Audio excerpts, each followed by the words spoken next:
Man, to save the only girl I loved more than my own life, I made the ultimate sacrifice. I betrayed her right when she loved me the most. The whole world cursed me out as a cold-blooded scumbag, but I didn't give a damn. I walked out on her to become a human lab rat for an experimental medical trial. 3 long years later, my hellish time as a human guinea pig finally ended, and the very first thing I did wasn't crawl back to beg for her forgiveness, but walk straight through the doors of a funeral home.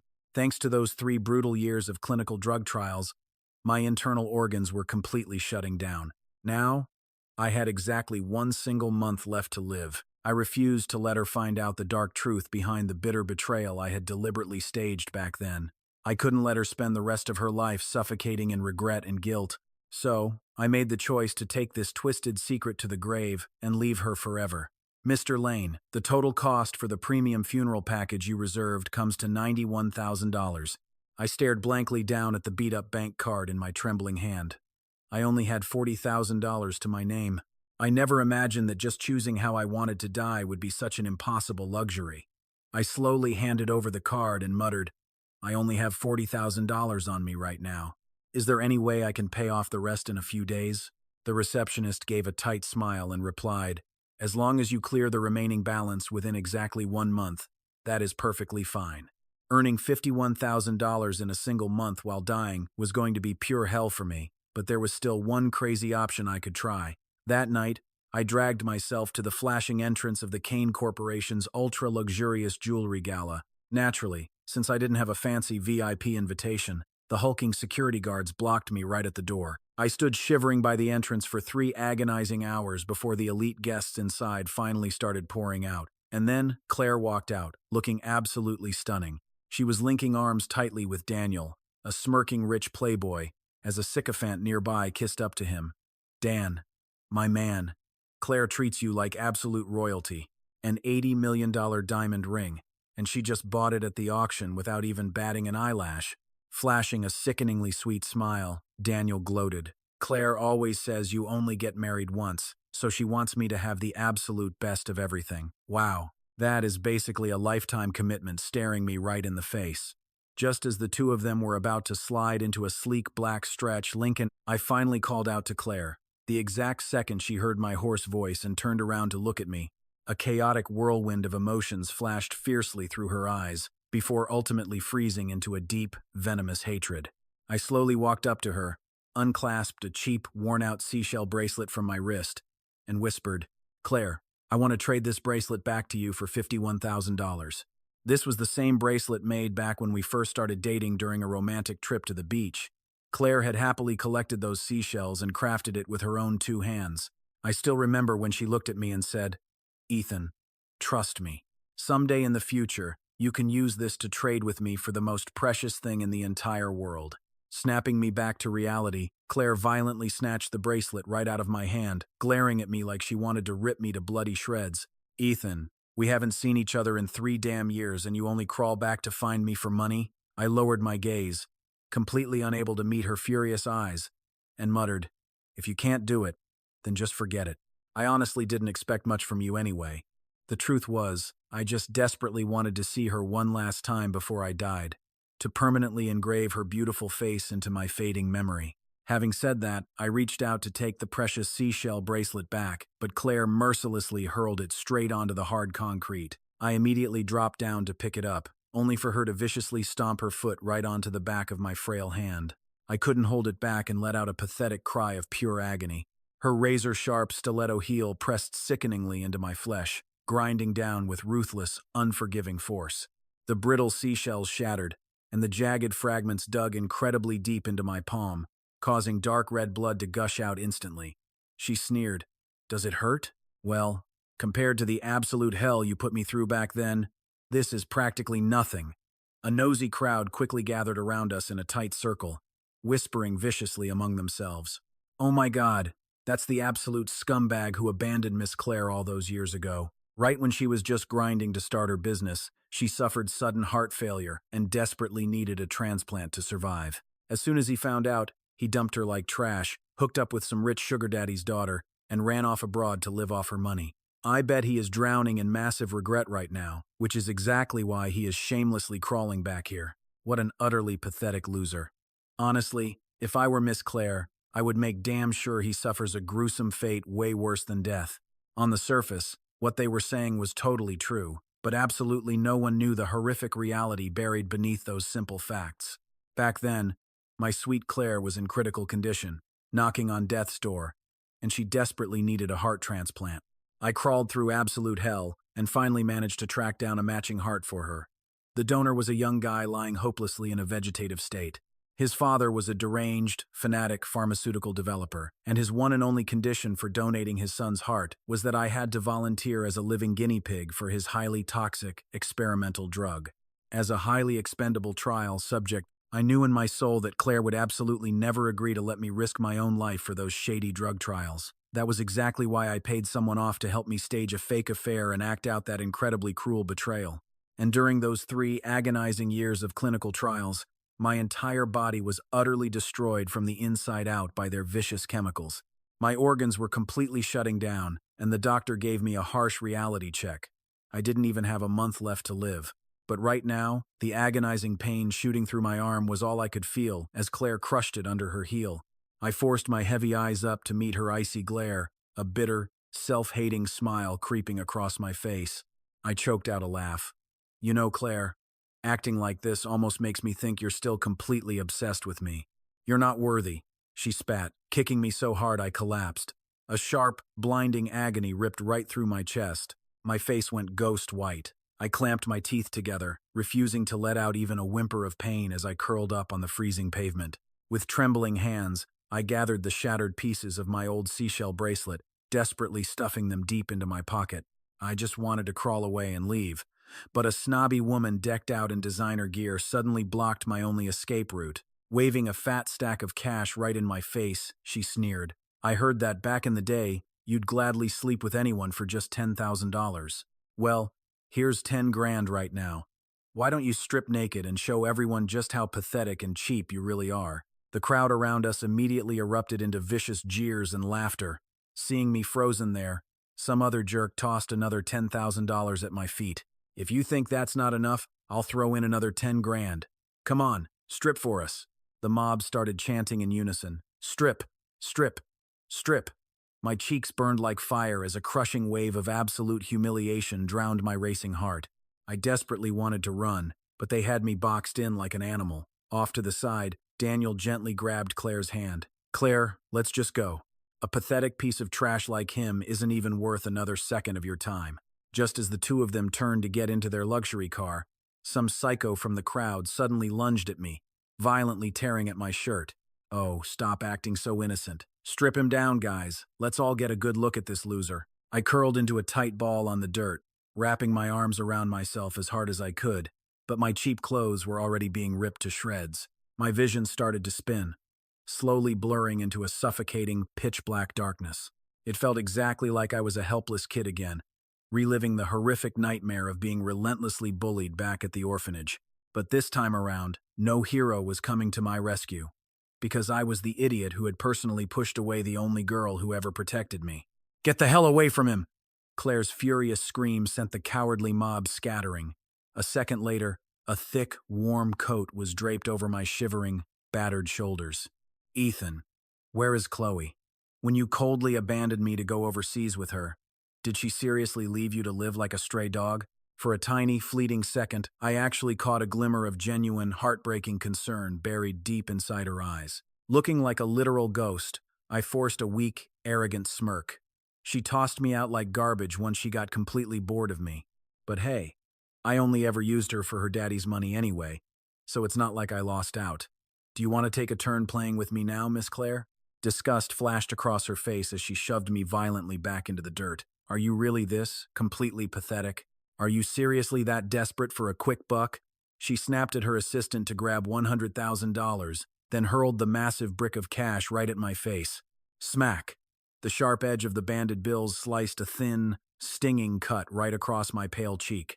I assume there's a heavy discount for a monthly retainer, right? From this second on, you are my personal servant. I am going to take my sweet time torturing and playing with you for the next 30 days. Dropping those icy parting words, Claire got into the luxury sedan with Daniel and sped off. I slowly crawled around, gathering the $100,000 scattered in the dust, whispering to myself with a pathetic, self-mocking grin. I guess my rotting luck isn't completely terrible after all. It only took me a single day to earn enough cash to buy my own damn grave. I dragged myself and the money straight back to the funeral service center. After paying off the final balance for my funeral arrangements, I hailed a cab and headed directly to the upscale address Claire had left for me. The second I arrived at the massive gates of Spring Lake Estates, a stiff butler shoved a set of cheap servant's clothes into my arms. "Hurry up and get changed. Miss Claire specifically ordered that you are to keep watch right outside her bedroom door tonight." After throwing on the uniform, I dragged my failing body up to the second floor and stood guard. But before I could even get within a few feet of the wood, heavy, breathless sounds started echoing out from inside her room. My entire body instantly froze, solid. Those muffled, intimate noises practically morphed into invisible, razor-sharp blades, brutally carving up my broken heart piece by piece. Overwhelmed with a sickening panic, I stumbled backward, desperate to run away, but the bedroom door suddenly swung wide open. There she stood, Claire, dressed in nothing but a silky nightgown. Her bare neck was painted with fresh, red, intimate marks. Her piercing eyes locked dead onto mine. So, how did it feel standing outside, listening to us? I knew exactly what she was doing. Claire was deliberately trying to mentally break me as revenge for when I supposedly cheated on her back then. I absolutely couldn't let my walls down now. "Well, Mr. Daniel honestly sounded a little bit weak in there," I replied, boldly reaching out to wrap my arm tightly around her waist. "Since Miss Claire paid so much good money, I'd be more than happy to give you a real personal lesson." Furious, Claire aggressively grabbed me by the chin. Her grip tightened, her voice dropping into a vicious growl. "You really are pathetic. Is it true that if the price is right, you'll do absolutely anything?" I forced a slick, easy smirk. "Of course. Who in their right mind says no to cold, hard cash?" Disgusted, Claire shoved me away violently. "A guy like you makes my stomach turn," she spat. "But I'm pretty sure a beast won't mind your company." Before her chilling words could even sink in, she barked a ruthless order. "Drag him out to the backyard." Two hulking servants grabbed me instantly, hauling me outside. The moment we hit the grass, my blood ran cold. Waiting for me was a massive, snarling Tibetan Mastiff. Staring at its huge, dripping fangs, uncontrollable shivers racked my body. A brutal dog attack back at the orphanage had left me permanently scarred as a kid. Ever since then, dogs were my ultimate, deep-rooted nightmare. "No, I am not going in there," I frantically begged the butler holding me down. "Let me go. Please, I'm begging you. Just let me go." Claire's icy voice cut through my panic from behind. "Ethan, didn't you just brag that you'd do anything for a paycheck? Why are you acting so scared now?" What little sanity I had left desperately fought for control. Choking back my tremors, I shot back. "I'll do anything for cash. Yeah, but twisted games like this cost extra. The pocket change you gave me just isn't gonna cut it." Claire exploded with blinding fury. "I will add another 100,000. Throw him in." The servants shoved me violently into the heavy iron cage, the door slamming and locking behind me. The monstrous mastiff instantly locked eyes on me, prowling forward with heavy, lethal steps. I gripped the cold steel bars, sheer, paralyzing terror and absolute despair completely consuming my mind. Every single psychological wall I had built shattered to pieces. I couldn't hold up the tough guy act for another second. I stared desperately at Claire and pleaded, "Claire, I was wrong. I'm so sorry. Please, just let me out." Claire stared down at the man who had completely shattered her heart, now reduced to a weeping, broken mess on his knees. Yet, strangely, she felt absolutely zero thrill of revenge in her chest. And right at that moment, a blood-curdling scream ripped from my throat. The beast had sunk its massive teeth deep into my calf. The blinding, agonizing pain and sheer panic instantly sent me crashing into darkness. By the time her new fiancé, Daniel, had changed his clothes and casually strolled over, he saw a bodyguard rushing me away, with Claire sprinting alongside us in an absolute panic toward the exit. She didn't even realize she had shoved Daniel to the dirt in her frantic rush. His eyes locked dead onto my unconscious body, a venomous flash of pure malice darting through his gaze. When my heavy eyelids finally fluttered open, I was lying in a plush, soft bed. My shredded calf was already tightly bandaged, but Daniel was looming right by my bedside. The second he saw me stir, he spat out in a sharp, incredibly bitter tone, "Ethan, Why the hell did you have to crawl back here? 3 years ago, you dumped Claire when she was literally dying of heart failure, leaving her completely alone in your bridal suite. Do you have any concept of the fact that she almost died that night? When I burst in, she was drowning in the blood, she was coughing up, still weakly gasping your name with her fading breaths. But the Reaper didn't want her yet. Minutes after I rushed her to the ER, the doctors came running to say they had miraculously found a matching heart. And guess what? The very first thing she did after waking up from transplant surgery was tear apart the city looking for you. She delusionally thought that since she was healthy, you wouldn't view her as a useless burden anymore. She swore she'd work her fingers to the bone just to give you the perfect life. And what did you do? You bolted overseas with some loaded sugar mama to live it up in pure luxury. Do you have any clue how utterly broken she was, sobbing her eyes out at the airport? Silent tears slid down my cheeks. Over these past 3 years, the hell I went through was easily just as agonizing as Claire's. I had been violently locked inside a cold, windowless underground lab, completely trapped and used as a human guinea pig for endless, agonizing drug experiments every single day. I stood faithfully by Claire's side for 3 long years before I finally earned a tiny fraction of her heart. Daniel barked. We are finally supposed to get married. And now, a pathetic leech like you crawls back just to pester her for a quick buck. My dry lips parted slightly, desperately wanting to speak. I wanted to scream that it was never about the money. I was literally on death's door, and my only dying wish was to see my beloved Claire one last time. But looking at him, the heavy words just died in my throat. Daniel let out a vicious snarl. I will never, ever let a toxic parasite like you stay anywhere near Claire. Without warning, he grabbed my shirt, violently ripping me out of the bed, before turning and viciously smashing his own skull into the wall. Bright, crimson blood instantly poured down from his forehead.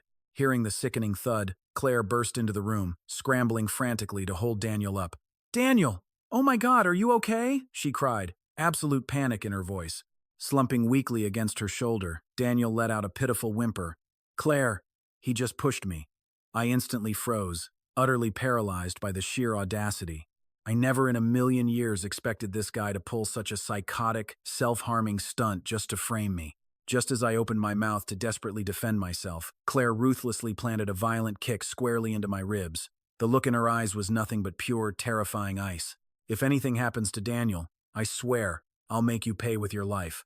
Spitting those venomous words at me, she scooped Daniel up into her arms and practically flew out the door toward the hospital. I just lay there, crumpled on the floor right where she had kicked me, while a blinding, searing pain tore through my stomach.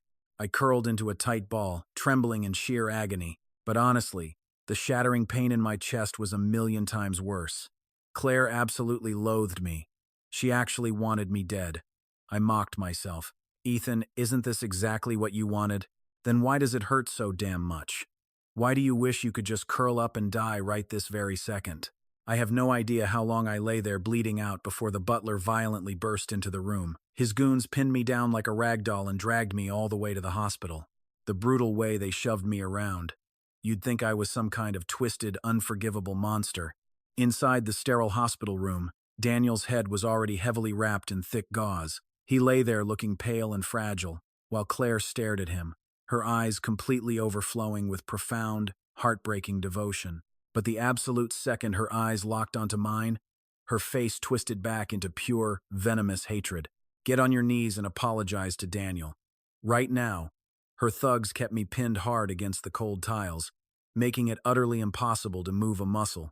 At this point, I just gave up fighting. My eyes clouded over with a heavy, utterly lifeless silence. I whispered softly, "If I apologize, will you finally let me go? Will you just let me walk away? I'm so deeply exhausted." I was breaking apart, completely drained both physically and mentally. Right then and there, all I wanted was to find a quiet, lonely corner to silently wait for my inevitable death. The moment the word leave left my mouth, Claire's heart visibly twinged for a split second. But then, she snatched the water cup off the nightstand and splashed the freezing liquid straight into my face. "You have zero right to bargain with me. Ethan, you owe me a massive debt you could never repay in 100 lifetimes." I chuckled mockingly, tasting blood. "Miss Claire, you're honestly acting like such a sore loser right now. Look, it's completely normal for couples to fall in love and then break up. It happens every single day. How in the world does that mean I suddenly owe you anything? You don't have a heart, do you? Claire's voice dropped to a terrifying chill. Hold this trash down. Force him to bow his head and beg Daniel for forgiveness. Instantly, a heavy hand shoved my head down, slamming it violently against the unforgiving floor. Whack, once, whack, twice, 3 agonizing times, until my forehead swelled up and warm blood began to seep out, leaving dark, messy stains across the white tiles. Yet, the brutal thugs still didn't stop. Finally, Daniel weakly spoke up. Claire, I'm already feeling fine. Just let him go. Claire instantly softened, gently wrapping her arm around Daniel's frail shoulders. Daniel, you're too sweet. He is vicious and toxic, and he actually dared to raise a hand against you. You seriously don't need to pity trash like him. But Daniel looked deeply into Claire's eyes and sighed. I'm not pitying him, Claire. I want you to let yourself go. It's been 3 whole years. It's honestly time you moved on from him. Claire visibly stiffened and immediately shot back. Daniel, please don't overthink this. I stopped loving him a very long time ago. Right now, all I want is to get sweet revenge on this heartless, ungrateful snake. Daniel looked at her with a stubborn, searching gaze and asked softly, Is that really true?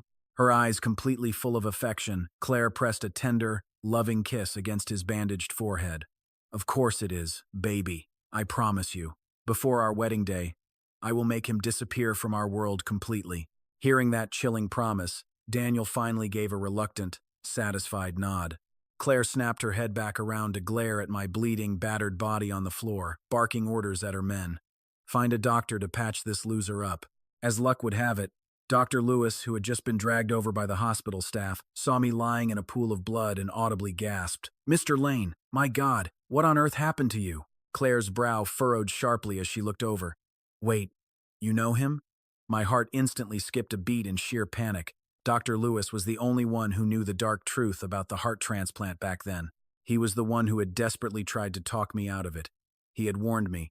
Arthur Vance is a total pharmaceutical madman. He is completely insane. He even turned his own biological son into a living vegetable just for his sick experiments. If you become a guinea pig in his underground lab, it's practically no different from trading your own life for hers.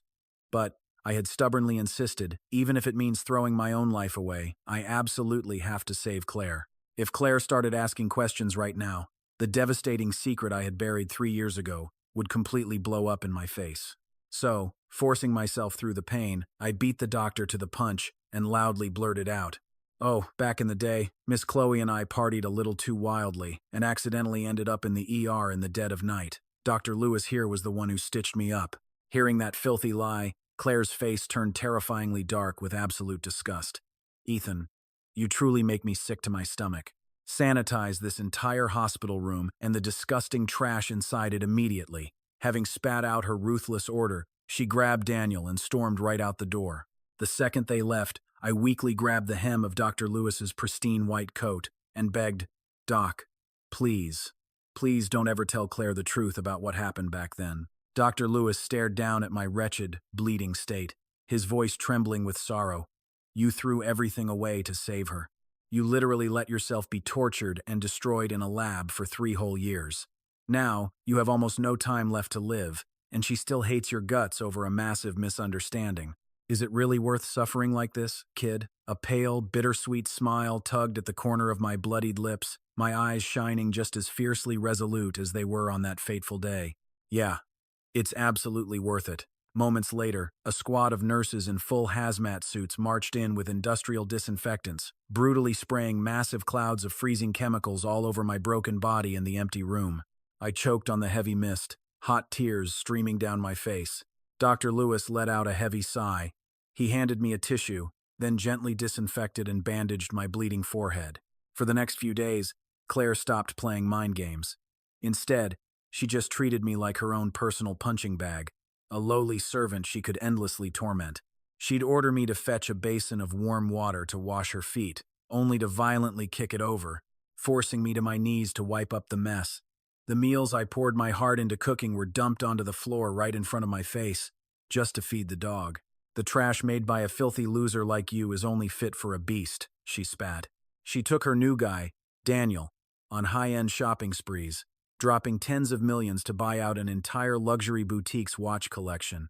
Then, she forced me to haul every single one of those heavy bags back to the villa on foot. I ran back and forth like a pack mule for 24 straight hours, until my legs gave out and I collapsed on the pavement from sheer exhaustion. When I woke up in the hospital again, Dr. Lewis delivered the grim news. The extreme torture I had endured over the past few days had completely destroyed what little strength I had left. I had 1 week left to live, at most. Hearing those words, a twisted wave of relief washed over me.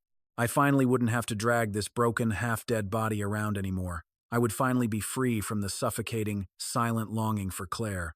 But before I flatlined for good, there was still one last thing I needed to finish. Right on cue, my phone rang. It was Claire.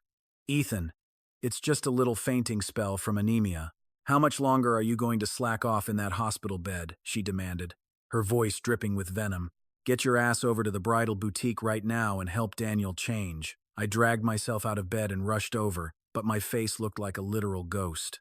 I actually had to beg a sweet nurse to put some light makeup on me just to hide my terrifyingly pale skin. By the time I reached the boutique, Claire and Daniel had already slipped into their wedding outfits, stepping out of the fitting room like royalty. The breathtaking gown was a soft, glowing lavender, hugging Claire's gorgeous figure perfectly. The shop assistants stood by with sheer envy in their eyes. "This dress is absolutely stunning," one gasped. "I heard Miss Claire actually designed it herself." "Yeah, the lavender detailing is a perfect, one-to-one replica of the fields in Provence." I stood frozen on the spot, completely paralyzed.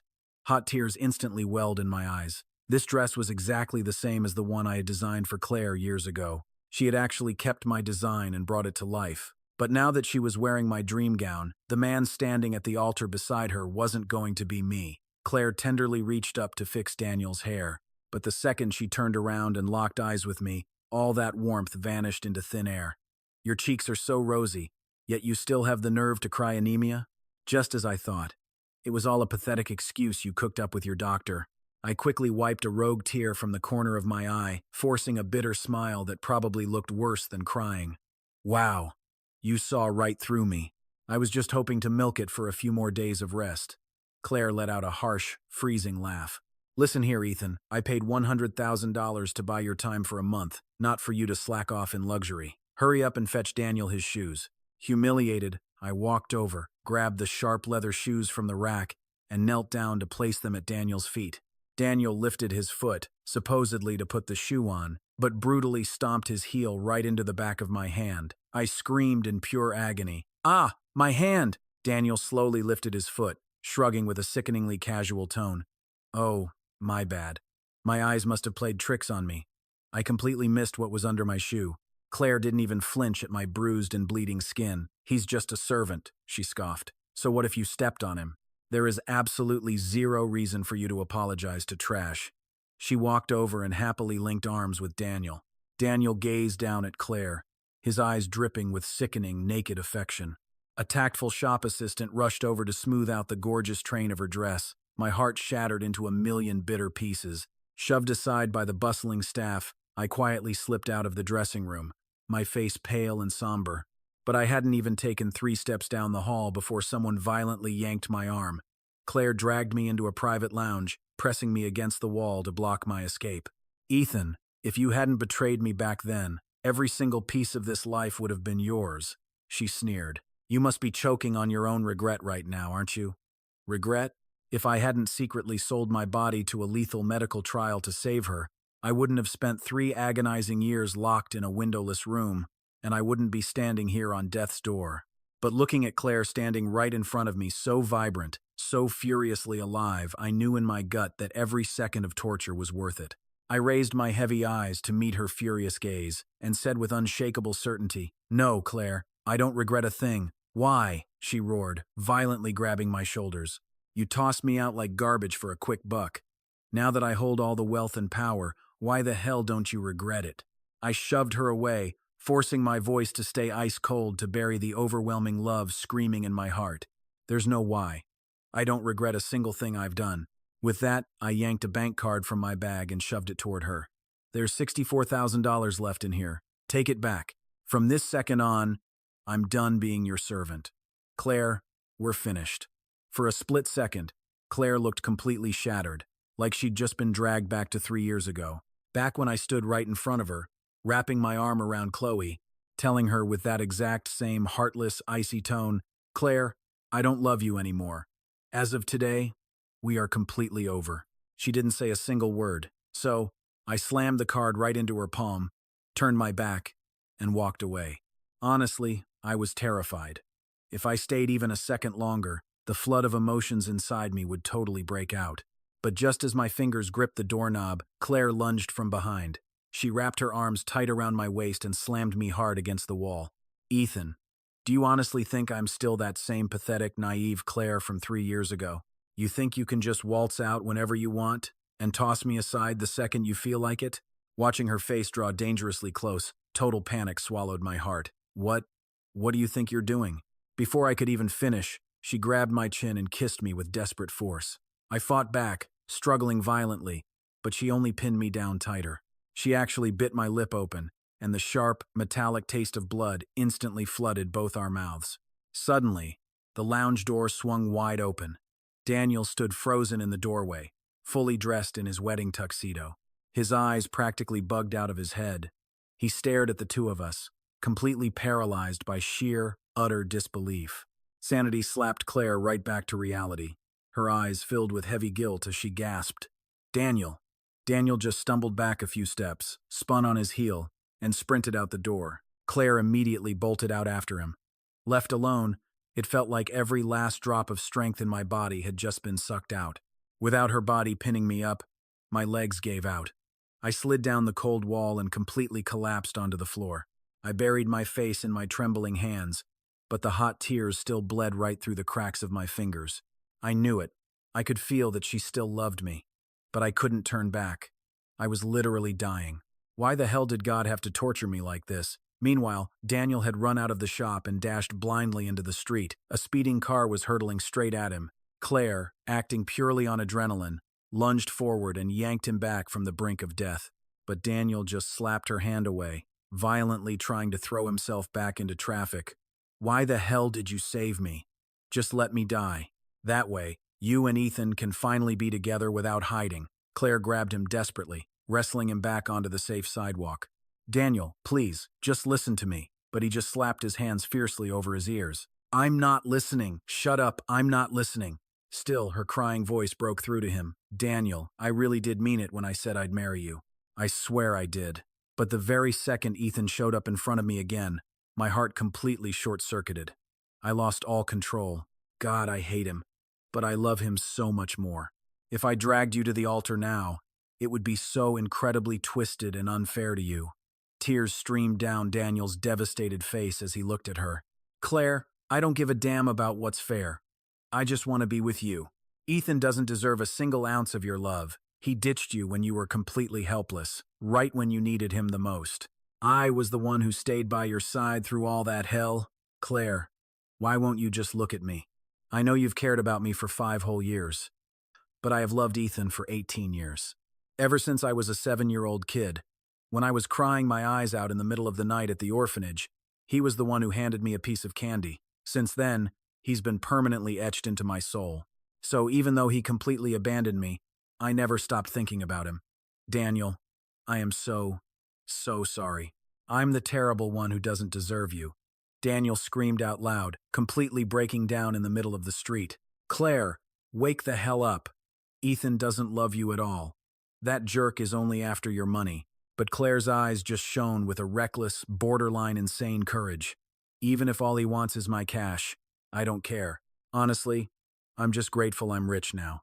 It means I can finally give Ethan absolutely everything he wants." After that, she dragged a completely broken Daniel all the way back to the bridal shop. But just as she walked in, ready to lay all her true feelings bare to me, I completely cut her off and coldly beat her to the punch. "Miss Claire, the only reason I came crawling back to you was because Chloe and I had a stupid fight. That's it." But she just called to patch things up. She even booked my flight back to the States.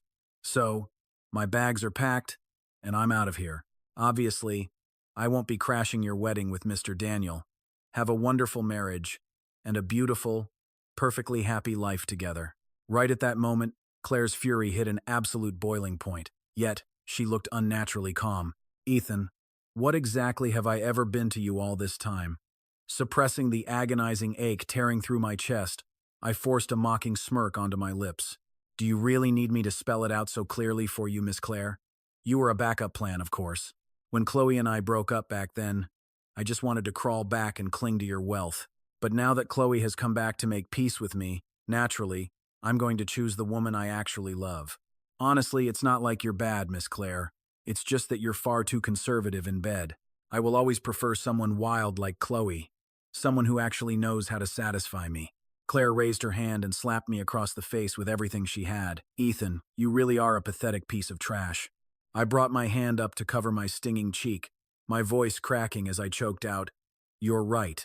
I am pathetic. You should have known that 3 years ago, Miss Claire. With those words, I turned around to walk away. Claire shot her arm out to block my path. Ethan, give me back my bracelet. From this day forward, I hope I never have to set eyes on you again. I froze dead in my tracks. I slowly unclasped the seashell bracelet from my wrist, the very same one that had been stepped on and shattered, the one I had painstakingly repaired by hand. Claire snatched the bracelet right out of my grip, and without a shred of mercy, she stomped the seashells into dust all over again, leaving absolutely no possibility of it ever being fixed. In that moment, I heard the distinct sound of my own heart completely shattering. I asked in a quiet, hollow voice, Can I go now? Claire replied in a totally icy tone, I also have something to return to you. Once you take it, from that moment on, whether you live or die, will have absolutely nothing to do with me. Good. That was exactly what I had been waiting to hear. I just wanted Claire to go on living a healthy, happy, safe, and blissful life, long after I was dead and gone. Claire looked down and murmured softly to Daniel, Daniel, wait right here for me for a moment. I'll be right back. Then, she made a solemn vow. There will only ever be you in my heart, and I will love only you. Daniel could feel the deep sincerity radiating from her words. He nodded heavily. I'll wait for you. Claire got into her car and drove me to the absolute largest candy store in Kane City. Bring out every single piece of candy you have in this store. It was the first time the clerk had ever heard such an insane request. Hesitant, they stammered. Miss, are you certain you mean everything? Claire pulled out an exclusive black card and threw it down onto the counter. Yes, absolutely everything. Before long, bag after bag of candy from the back room was piled up into a mountain right in front of us. Claire picked up a massive sack and dumped it at my feet. Ethan, when we were 7, you gave me a single piece of candy and stole my heart away. Now, I am returning it to you 10,000 times over. Consider my heart officially bought back. My fingernails dug brutally into my palms, leaving deep, bleeding crescent marks. Forcing my voice to remain perfectly steady, I replied, Fine. Claire, from this moment on, we owe each other absolutely nothing. That's right. We are completely even. Claire didn't spare me so much as another glance. She turned around and walked away with absolute finality. Only when her silhouette had completely vanished into the bustling crowd did I finally withdraw my gaze. Dropping to my knees, I tore open the bags of candy on the ground, frantically shoving them into my mouth one after another. I didn't stop until I had stuffed myself so sick that I began to throw up. I crouched there on the cold floor and sobbed hysterically, letting all the bitter grievances, the immense, suffocating pain, and my long-suppressed love for Claire pour out entirely through my tears. In the end, I asked the clerk to pack up all the remaining candy and deliver it to the children at the Kane orphanage. The very next day, I bought a plane ticket and set off for Provence, the final destination I had chosen for my own funeral. I had already arranged for a flower burial, where my ashes would be scattered across the endless lavender fields of Provence. But right at the final moment before I stepped onto the plane, the large-screen broadcasting terminal news aired a breaking report about a massive car accident. With just a single, terrifying glance, I recognized that the mangled vehicle crushed beyond recognition belonged to Claire Chase. My mind instantly went completely, terrifyingly blank. Spinning around, I sprinted frantically toward the hospital. All along the way, I kept calling Claire's phone over and over again, but there was never an answer. Deep down in my heart, I prayed desperately to the heavens, begging them to keep Claire safe and unharmed. I was more than willing to offer up absolutely everything I had left as the price. By the time I finally rushed into the hospital, Dr. Lewis was speaking to Daniel with a deadly serious expression. The patient has been stabilized and is out of immediate danger after emergency resuscitation. However, her eyes sustained a severe impact, and her corneas are catastrophically damaged. She's going to be blind when she wakes up. Daniel looked like he'd just been struck by a massive bolt of lightning. He grabbed the doctor by the shoulders, begging desperately. "Doc, please, you have to save her eyes. Her vision means absolutely everything to her. She cannot lose her sight. If we want to save her vision, she needs a corneal transplant immediately." The doctor sighed heavily. "But right now, this hospital doesn't have a single donor match available." "Take mine!" I lunged right in front of Dr. Lewis, my voice trembling with raw urgency. "Me! I'll donate my corneas to her." "Do the surgery right now," but Dr. Lewis just frowned. "Mr. Lane, we absolutely cannot harvest corneas from a living donor. But you already know I only have a few days left to live anyway." I countered frantically, my desperation completely taking over. Dr. Lewis's expression hardened into stone. "Even if you're literally on your deathbed, this hospital has zero precedent for taking organs from a living, breathing person. It is strictly forbidden, both legally and ethically." I didn't even hesitate. I reached straight for the nearby medical tray, snatched up a silver surgical scalpel, and pressed the razor-sharp blade right against my own throat. "If I have to be a corpse before I can give her my eyes, then so be it," I barked. "I will end it all right here in front of you." Ultimately, after a tense standoff and signing my life away on a massive legal waiver, the hospital gave in and agreed to perform the surgery. I let out a heavy, exhausted sigh of relief. Turning my head to look at Daniel, my voice grew completely calm. "Please, never let Claire know that I was the one who gave her my eyes." Daniel's face was a mask of pure, absolute confusion. What on earth was actually going on here? How the hell could I be standing on the literal brink of death? Suddenly, like a light bulb going off from those cheesy soap operas he watched, his voice shook. "Wait, did you really cheat on her for money back then? Did you actually betray Claire?" A faint, bitter smile touched my lips. "Mr. Daniel, just promise me you'll take really good care of Claire from now on." With those final words, I turned and walked straight into the freezing operating room, never looking back even once. Inside that blindingly bright room, Claire and I lay side by side on two adjacent surgical beds. I reached out, interlocking my fingers tightly with hers, and whispered the name I'd kept buried deep in my shattered heart. "Claire, I am just so genuinely happy that I can do this one last thing for you before I die." Hot tears quietly streamed down from the corners of my eyes. "Claire, I love you so much." As the cold anesthetic slowly pumped through my veins, I let my eyes flutter shut, and my fingers finally went totally limp, slipping softly away from hers. Meanwhile, Claire felt like she was trapped in an impossibly long dream, a dream flashing back to our very first meeting at the dingy orphanage, the nervous first time we ever held hands, and the pure, undeniable magic of our very first kiss. It replayed everything right down to my sudden, crushing betrayal, my fake affair, and eventually us supposedly settling the score at that old candy store. Through a thick, hazy blur, she vaguely heard a voice calling out, "The corneal transplant was a complete success. The donor, Ethan, has officially passed away." Covered head to toe in a stark white sheet, my lifeless body was wheeled out into the hall. Daniel sprinted forward in an absolute panic. "Wait, what the hell happened to him?" Dr. Lewis looked down grimly. "During the procedure, Mr. Lane suffered severe shock from sudden heart failure. He is gone." Daniel froze, completely shell-shocked.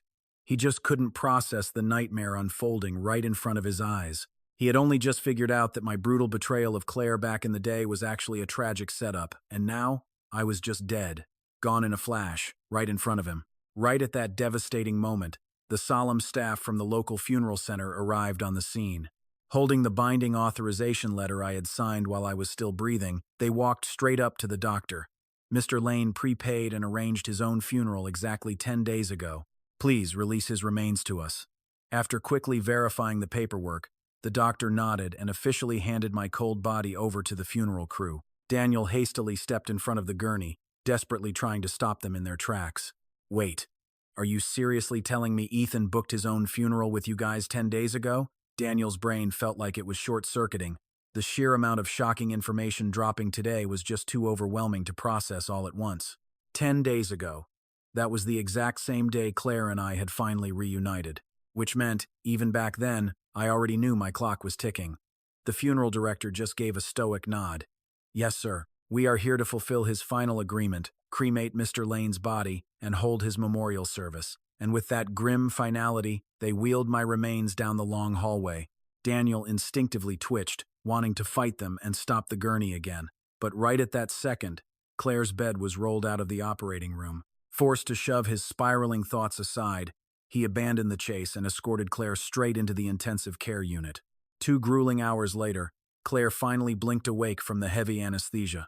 But seeing Daniel faithfully keeping watch by her bedside, she just couldn't hide the crushing wave of disappointment washing over her. Her entire dreamscape had been completely filled with nothing but my presence. Yet the person waiting for her in the waking world wasn't me at all. Come on, Claire, it's time to snap back to reality. That cold, heartless bastard has probably already boarded a luxury flight back to the States to kiss and make up with Chloe. Daniel's eyes practically lit up with a huge surge of relief. Claire! Oh my God! You're awake! Claire gave a weak, tired nod, slowly raising her trembling hand to squeeze Daniel's palm. Daniel, I'm so sorry for making you worry. Tears immediately welled up in Daniel's eyes. Claire, thank God you're okay. That's all that matters. Just then, the attending doctor walked into the room to give the newly awakened Claire her post-op exam. All your vitals look perfectly normal, the doctor said, reviewing his chart. And there are 0 signs of rejection from your cornea transplant. Hearing those exact words, Claire abruptly snapped her head toward the doctor. Wait, what? Are you telling me I had a cornea transplant? Earlier, while she was half unconscious in the operating room, she'd vaguely heard someone mention exactly that. At the time, she honestly thought she was just hallucinating. But what if it wasn't a dream? The doctor nodded. That is correct. Because of the sheer impact to your face during the car crash, your corneas were catastrophically ruptured. Without this transplant, you would have been permanently blind for the rest of your life. Who was it? Claire immediately pressed, her voice trembling. Who? Who was the person that gave me their eyes? I'm sorry, but due to strict hospital protocols, we are completely forbidden from sharing any information about the donor. After dropping that heavy bombshell, the doctor turned around and left the room. Claire instantly threw off her blankets, desperately trying to climb right out of bed. Daniel frantically rushed forward to stop her. Claire, whoa, what do you think you're doing? If they won't tell me, then I'll just go find out myself. Her heart was pounding in an absolute frenzy of pure panic. She was utterly terrified that the whispers she had heard in her dream were actually real. Daniel held her by the shoulders, trying to ground her. Claire, calm down. I know exactly who it was. It was just a random woman who suffered a sudden heart attack and tragically died from shock. The hospital legally can't disclose the donor's info, but I saw her body when the surgery was happening. I even had my assistant send a massive payout to compensate her grieving family. Hearing that, the crushing weight in Claire's chest finally lifted, and she slowly sank back down into her hospital bed. With a shaky, self-mocking laugh, she mumbled, Daniel, do you know what happened while I was in the OR? I had this incredibly long dream, and it was completely filled with Ethan. I actually dreamt that he was the one who gave me his eyes. Pretty ridiculous, right? Now, if this had been any other time, Daniel would have absolutely jumped at the chance to drag my name through the mud. But this time, he couldn't bring himself to say a single damn word against me. Why? Because it really was me who had given her those eyes, and I had sacrificed my very life to make it happen. He just gripped Claire's hand super tightly. Claire, forget about Ethan. Just treat all those memories of him like a beautiful, intense, but incredibly painful dream. Claire closed her eyes, letting the silence hang for a long time, before finally, slowly nodding. She knew she desperately needed to move forward. Ethan, from this exact moment on, I am going to completely erase you from my life. 1 week later, Claire was fully discharged from the hospital.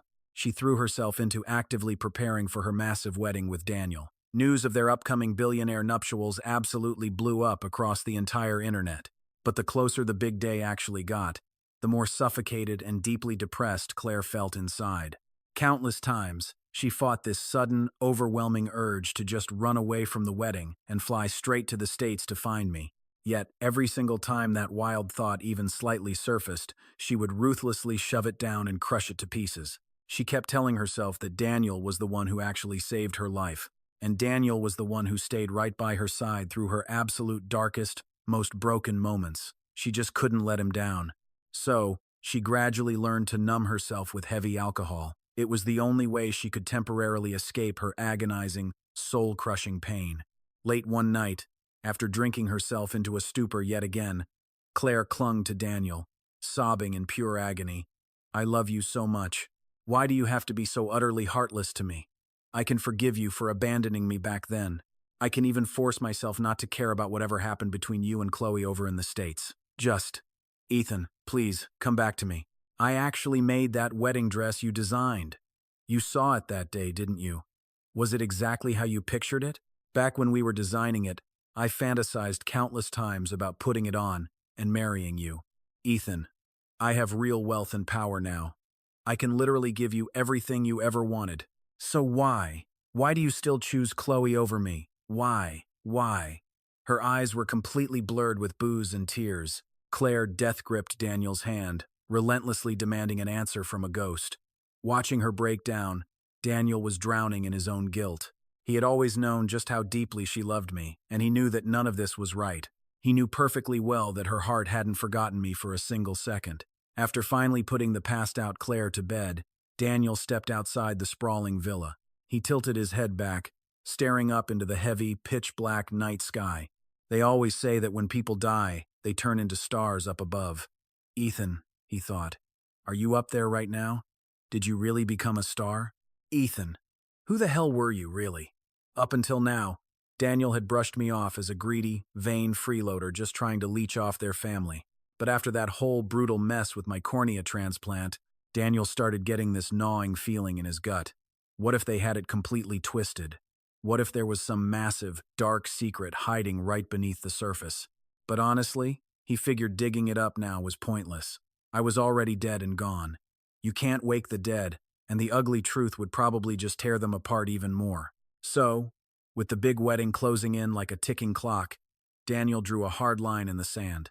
If Claire could actually take his hand and walk down that aisle, he promised to protect her with his life, loving her fiercely and thawing her frozen heart for the rest of their days. But if the wedding blew up in their faces, well, that just meant they were doomed from the start.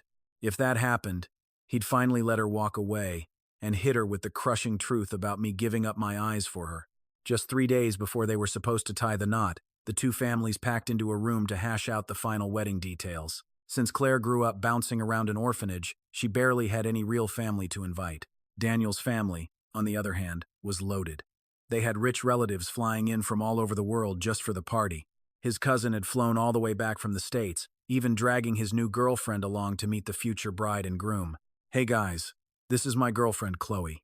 The second he said her name, the entire room went dead, silent. You could hear a pin drop. Claire's eyes zeroed in on Chloe like a hawk. Wait, if she's your girlfriend, then what the hell happened to Ethan? Chloe froze, feeling like a cold, venomous snake was wrapping right around her throat. She recognized Claire instantly. Talk about a crazy small world. Years ago, she was the girl I actually paid to fake a messy cheating scandal right in front of Claire's face. And now? Now they were practically about to become in-laws. What a twisted joke. The memory of that fake affair made things brutally awkward. Chloe let out a nervous laugh and waved it off. Ethan? Oh wow. That was forever ago. We broke things off a long time ago. Dylan is the love of my life now. But before the words even settled, Claire completely snapped. She lunged forward and smacked Chloe dead across the face. You dumped Ethan just to chase a richer guy back here? And now you have the nerve to call this guy your true love? I'm going to teach you a lesson. You two-timing, cheating piece of trash. Chloe stumbled back, completely shell-shocked by the stinging, violent slap. But she wasn't some weak pushover. The second she found her footing, she swung right back and slapped Claire across the cheek. Shut your mouth and stop slandering me. My feelings for Dylan are 100% real. When did I ever cheat on anyone? Daniel and Dylan panicked, scrambling over to rip the two furious women apart. Claire desperately grabbed her by the collar, her voice dripping with ice. You keep crying about your genuine feelings for him. Then where does that leave Ethan? If you didn't love him, why the hell did you rip him away from me? Why did you drag him out of the country? Seeing Claire lose her mind with such absolute conviction, Dylan shot Chloe a highly suspicious glare. Wait, did you seriously do something behind my back? Are you playing me? Chloe violently wrenched herself out of Claire's grip, looking frantic. Dylan, seriously? Are you really doubting me right now? But Dylan's eyes stayed narrowed with deep suspicion. Then what the hell is she talking about? Backed into a corner, Chloe said screw it. She couldn't keep the secret anymore, and ripped the lid off the entire ugly truth. That entire cheating scandal was totally fake. Ethan paid me to put on a show. Claire froze on the spot, the blood draining from her face. What? Ethan told me he had to disappear for a while, but he was terrified you'd drop everything and chase after him. So, he practically begged me to stage that whole affair just to break your heart and push you away. We never touched each other, I swear. And that whole story about me taking him to the States, that was just another lie he made up to get you off his back. Dylan immediately jumped in to back her up. It's true. Chloe and I have been together in the States for 3 years, and I have never once seen another guy near her. As the bombshell sank in, Claire started shaking like a leaf. Are you saying Ethan's whole affair was a complete lie? And him moving to the States with you was a lie too? Exactly, Chloe confirmed. Hearing that final validation, Claire spun around and bolted out the door like a madwoman. If everything from back then was a massive lie, then that insane story he told me recently about getting back with Chloe and flying out to the States had to be absolute garbage too. Where the hell had he been hiding for the past 3 years? And why? Why did he break my heart like that? Claire's mind was spinning out of control, practically exploding with burning questions. And there was only one way to get the answers. She desperately had to find me. Just as she stepped out of the hotel, Daniel was right on her heels. Claire, are you seriously going after Ethan? Looking back at Daniel, a massive wave of guilt crashed over her. Look, Daniel, I'm just going to find him to drag the truth out of him about what really happened back then. I just need to know why he lied to my face. Daniel's face turned deadly serious as he asked, and once you get your answers, are you still going to marry me? Claire opened her mouth to speak, but the words just wouldn't come. She couldn't give him a straight answer. Daniel, my head is a total mess right now. All I want is to find Ethan as fast as humanly possible. A bitter, pained smile tugged at the corners of Daniel's mouth. I guess I already have my answer. Now that everything was out in the open, Claire stopped holding back and just gave it to him straight. Daniel, I am so sorry. I'll go to your house myself later and beg your parents to forgive me. With that, she whipped out her phone and called her assistant, demanding they track down his location immediately. Daniel's voice dropped, heavy as lead. Claire, stop. There's no need to look for him. I know exactly where Ethan is. A massive rush of pure relief and joy flooded Claire's chest. She didn't even stop to question how on earth Daniel would know where he was, blurting out impatiently, Where? Where is Ethan? Daniel took a deep, shaky breath, letting the words out painfully slow. He's dead. Ethan is already gone. Claire's face instantly froze, her expression turning ice cold. Daniel, I know I messed up and hurt you, but why would you curse Ethan like that? Daniel just shook his head, forcing out the brutal, ugly truth. I'm not cursing him. He really is dead. The very day you got into that car crash, he was the one who donated his corneas to you. Claire's entire body swayed, her knees giving out as she nearly collapsed right onto the pavement. No way. That's impossible. They're lying to me. Ethan wouldn't just die, but the very words the doctor had spoken inside the operating room that day started echoing over and over in her head. The corneal transplant surgery was a total success. The donor, Ethan, is dead. Claire grabbed her head, slamming her hands against her skull in absolute sheer agony. So, everything that happened that day wasn't just a hallucination after all. The very next second, a violent spray of fresh blood coughed right out of Claire's mouth. Her body completely gave out, slumping dead weight onto the floor as she just kept muttering the same words over and over. I killed Ethan. I was the one who killed him. Panicking, Daniel instantly dialed 911, rushing her straight to the emergency room. After some intense emergency resuscitation, Claire was finally pulled back from the brink. But laying there in that hospital bed, she looked like her very soul had been ripped straight out of her body. There wasn't a single spark of life left in her eyes. With heavily bloodshot eyes, Daniel sat glued to her side, gripping her hand like a lifeline as he pleaded, Claire, please, you have to snap out of this. You didn't kill Ethan. He was already standing on death's door from the very beginning. Those exact words finally managed to spark a tiny, faint reaction out of her. She forced her heavy eyes up to lock onto Daniel. What do you mean?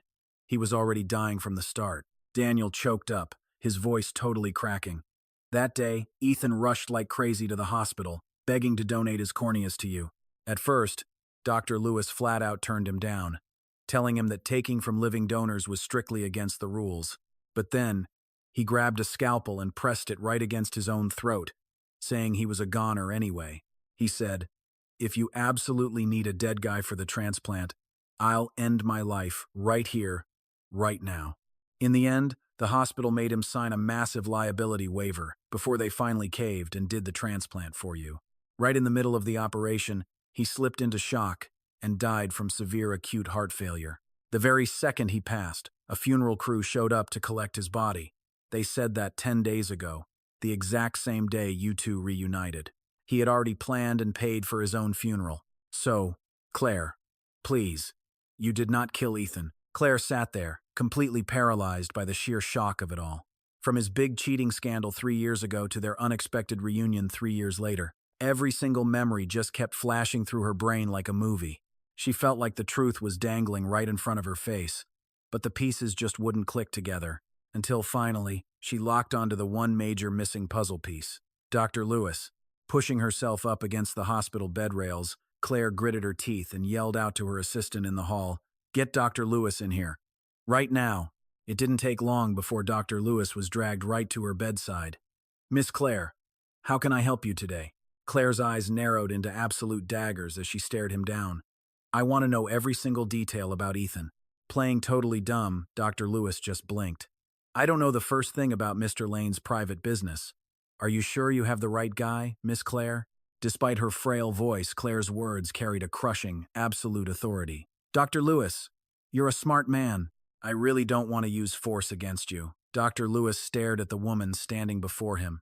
She might have been weakened by illness, but her aura was still terrifyingly dominant. Looking at her, he couldn't help but remember Ethan's heartbroken face, and the way he had begged him so desperately. "Miss Claire," he murmured, "sometimes it's better not to dig into the past. Some things are better left in the dark." Claire's fists clenched so hard her knuckles turned white. The veins on the back of her hands strained as she spat out every single word. "And what if I demand the truth?" Dr. Lewis let out a long, heavy sigh. "Very well. Mr. Lane loved you with everything he had. You deserve to know the depth of his love, rather than letting it rot in the ground with him forever. Miss Claire, 3 years ago, when your heart suddenly failed, the young man who donated his heart to you was in a vegetative state. Do you have any idea who his father is?" Claire nodded slowly. "I remember him. He was the head of a major pharmaceutical lab. Because he gave me his son's heart, I was given a second chance at life." Ever since Claire's company took off, she had been pouring massive amounts of money into his lab every single year to fund their research. Dr. Lewis's voice grew incredibly dark. "Arthur Vance is an absolute madman. His mother passed away from ALS. So his ultimate obsession has always been finding a cure for it, no matter the cost. Back when he first started his lab, he was completely broke and understaffed. So he actually used his own flesh and blood for experimental drug trials. That twisted obsession is exactly what destroyed his son's brain and left him a vegetable. The biggest roadblock for his illegal drug trials was finding living, breathing humans to use as lab rats. 3 years ago, you were on your deathbed, desperate for his son's heart to survive. And Vance used that exact leverage to force a horrific deal on Mr. Lane." Claire's eyes went wide with pure horror. A sickening realization suddenly hit her. Her whole body shook as she whispered, What deal?" He forced Mr. Lane to offer himself up as a human test subject for his chemical experiments. For 3 agonizing years, he was treated like nothing more than a living guinea pig. Those toxic, unknown chemicals completely ravaged Mr. Lane's body. The drugs melted him from the inside out, causing multiple organ failure. He was utterly broken, entirely useless for any more tests. That was the only reason Arthur Vance finally let him walk out of that hellhole. Standing quietly in the corner, Daniel had heard every single word, and he was absolutely paralyzed with shock. He never imagined the truth could be this brutal. Ethan's love for Claire was so unfathomably deep, so deep, that he hadn't hesitated for a single second to trade his own life for hers. It felt like an invisible, icy hand had violently crushed Claire's heart. The pain was so suffocating she couldn't even catch her breath. Ethan, my sweet Ethan. He had sacrificed everything for her, enduring the most unimaginable, agonizing torture. And what the hell had she done in return?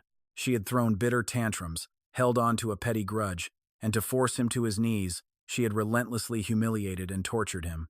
In that moment, Claire wanted nothing more than to rip through time and slaughter her past self. But before she could do that, she had a debt to collect for Ethan. Her eyes flared blood red, her entire aura radiating the terrifying wrath of the devil himself. Dripping with venom and hatred, she hissed a single name. Arthur Vance, I will make you drown in your own blood. Days later, after receiving a golden invitation from Kane Tech, Arthur Vance eagerly grabbed his contracts and sprinted to the meeting. Kane Tech was supposedly offering a massive $10 billion sponsorship this time around for his pharmaceutical research. Vance was practically foaming at the mouth with joy. With $10 billion in his pocket, he was absolutely convinced he could finally synthesize his miracle cure for ALS. When that day arrived, he would be a living god. His name would echo through history as an absolute medical legend. Still, the location for this billion-dollar deal was a bit sketchy. It wasn't at the corporate headquarters. It was at Claire's remote private estate, and he was the only guest on the list. But Vance was so blinded by dollar signs and pure greed that he totally ignored the giant red flags. Claire greeted him personally at the door, making the arrogant doctor feel incredibly important and totally flattered. She picked up her wine glass, raised it toward him, and said in a deadly calm voice, Director Vance, please, no need for formalities. Make yourself right at home. Vance hurriedly grabbed his own glass, completely oblivious. Ah, Miss Claire, your generosity and vision are truly out of this world. I cannot begin to express my deepest gratitude for your generous donation to our research institute. Please, accept my absolute highest respect. Watching the old man eagerly drain his wine in one single gulp, a faint, icy smile crept across Claire's lips. Speaking of generosity, she murmured, her voice laced with venom. Who was it that said back then, if the great Director Vance hadn't so generously donated his own son's heart to me, well, how could I possibly be standing here today? Oh, you flatter me, Miss Claire, you really do. A doctor possesses a truly benevolent heart, after all. As a proud member of the medical community, naturally, I could never sit idly by and watch an innocent person die. Suddenly, crash! Claire violently smashed her wine glass right onto the hard floor. What an absolutely beautiful phrase, she sneered. A benevolent heart. I have to ask you, Director Vance, is using healthy, living human beings as guinea pigs for your sick, experimental drug trials what you call benevolence? Arthur Vance jumped at Claire's sudden, explosive outburst. The color drained from his face as he finally realized something was horribly, terribly wrong. He quickly stood up, stammering, Miss Claire, I have no earthly idea what you're talking about. It looks to me like we won't be able to discuss our contract today. I'll just be taking my leave now. With that frantic excuse, he immediately turned on his heel to flee. But when he desperately yanked at the exit, he realized the heavy door was deadbolted shut. Panic set in. Worse, all the strength in his limbs suddenly vanished, drained away by the spiked wine, leaving him completely unable to even stand up straight. Claire rose from her chair in a slow, deliberate, almost theatrical manner. She was holding a razor-sharp surgical scalpel, playfully twirling the gleaming metal between her fingers as she stalked toward the terrified doctor.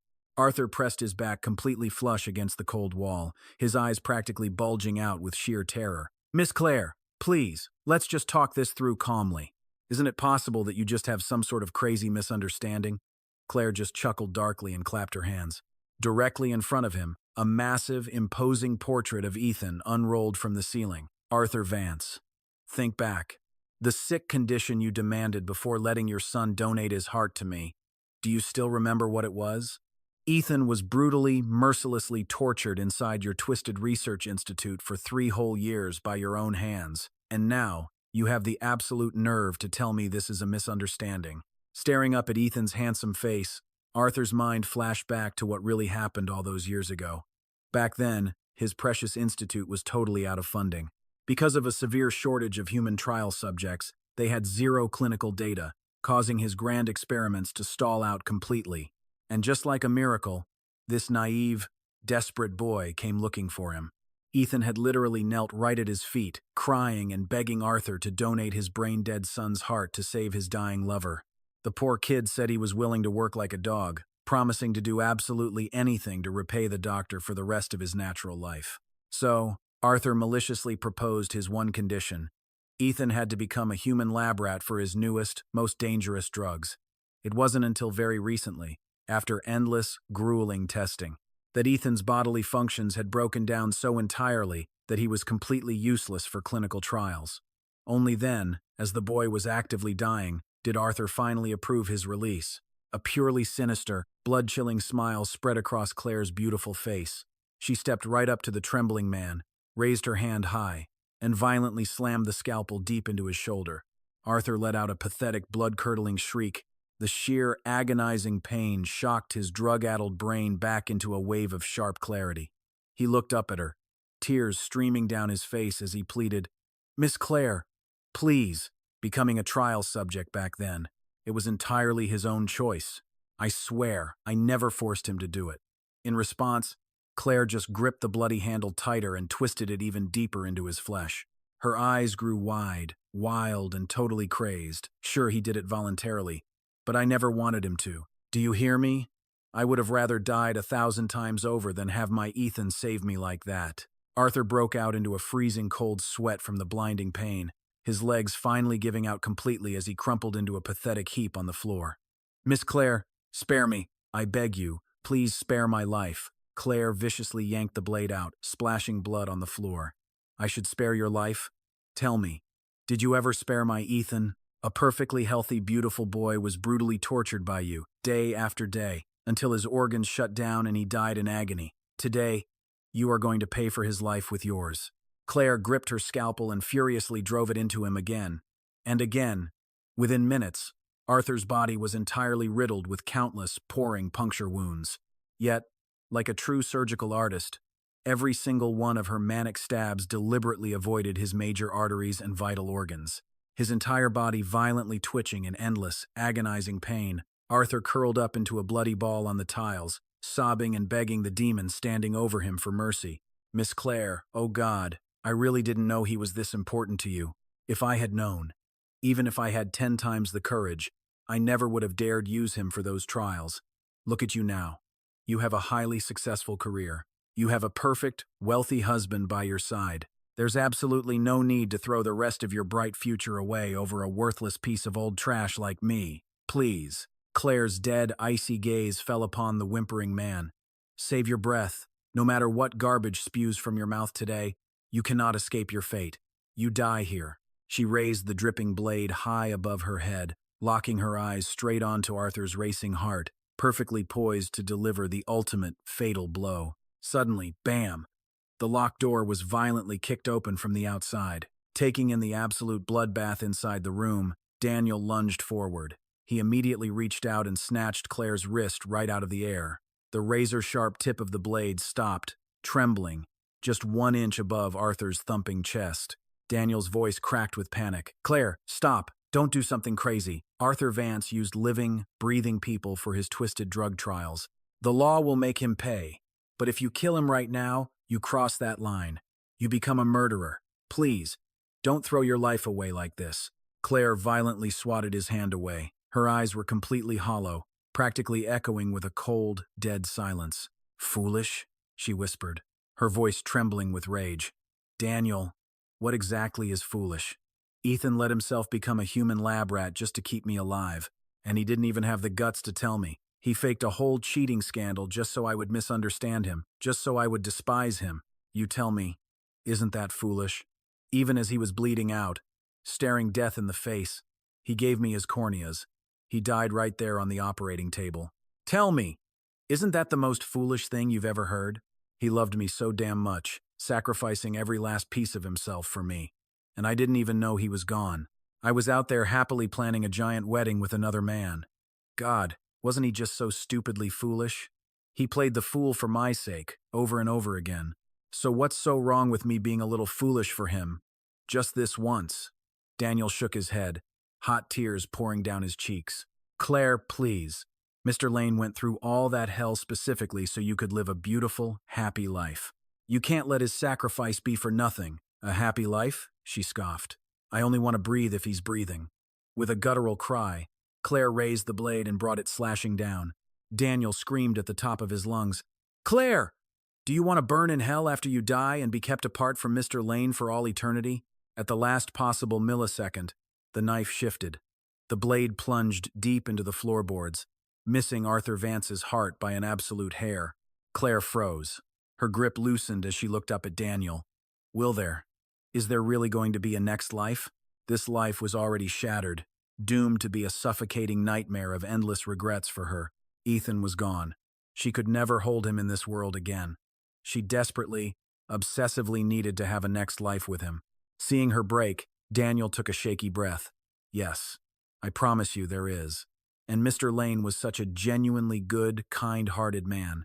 He is absolutely waiting in heaven right now. But if you soak your hands in blood and drag yourself down to hell, how will you ever reach him? Taking advantage of her shock, he lunged forward and wrestled the bloody surgical scalpel out of her trembling grip.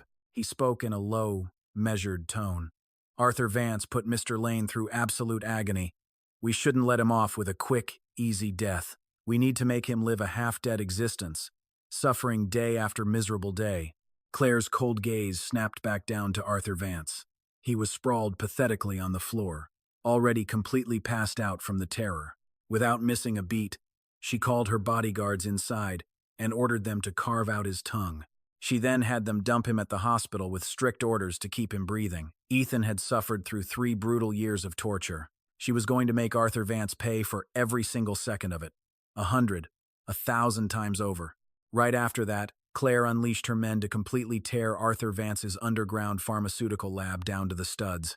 It was there, digging through the decrypted surveillance footage, that she finally saw the horrifying reality of the life Ethan had lived for the past 3 years. On day 1, the footage showed he was still the vibrant, cheerful boy from her memories, the one who was always smiling.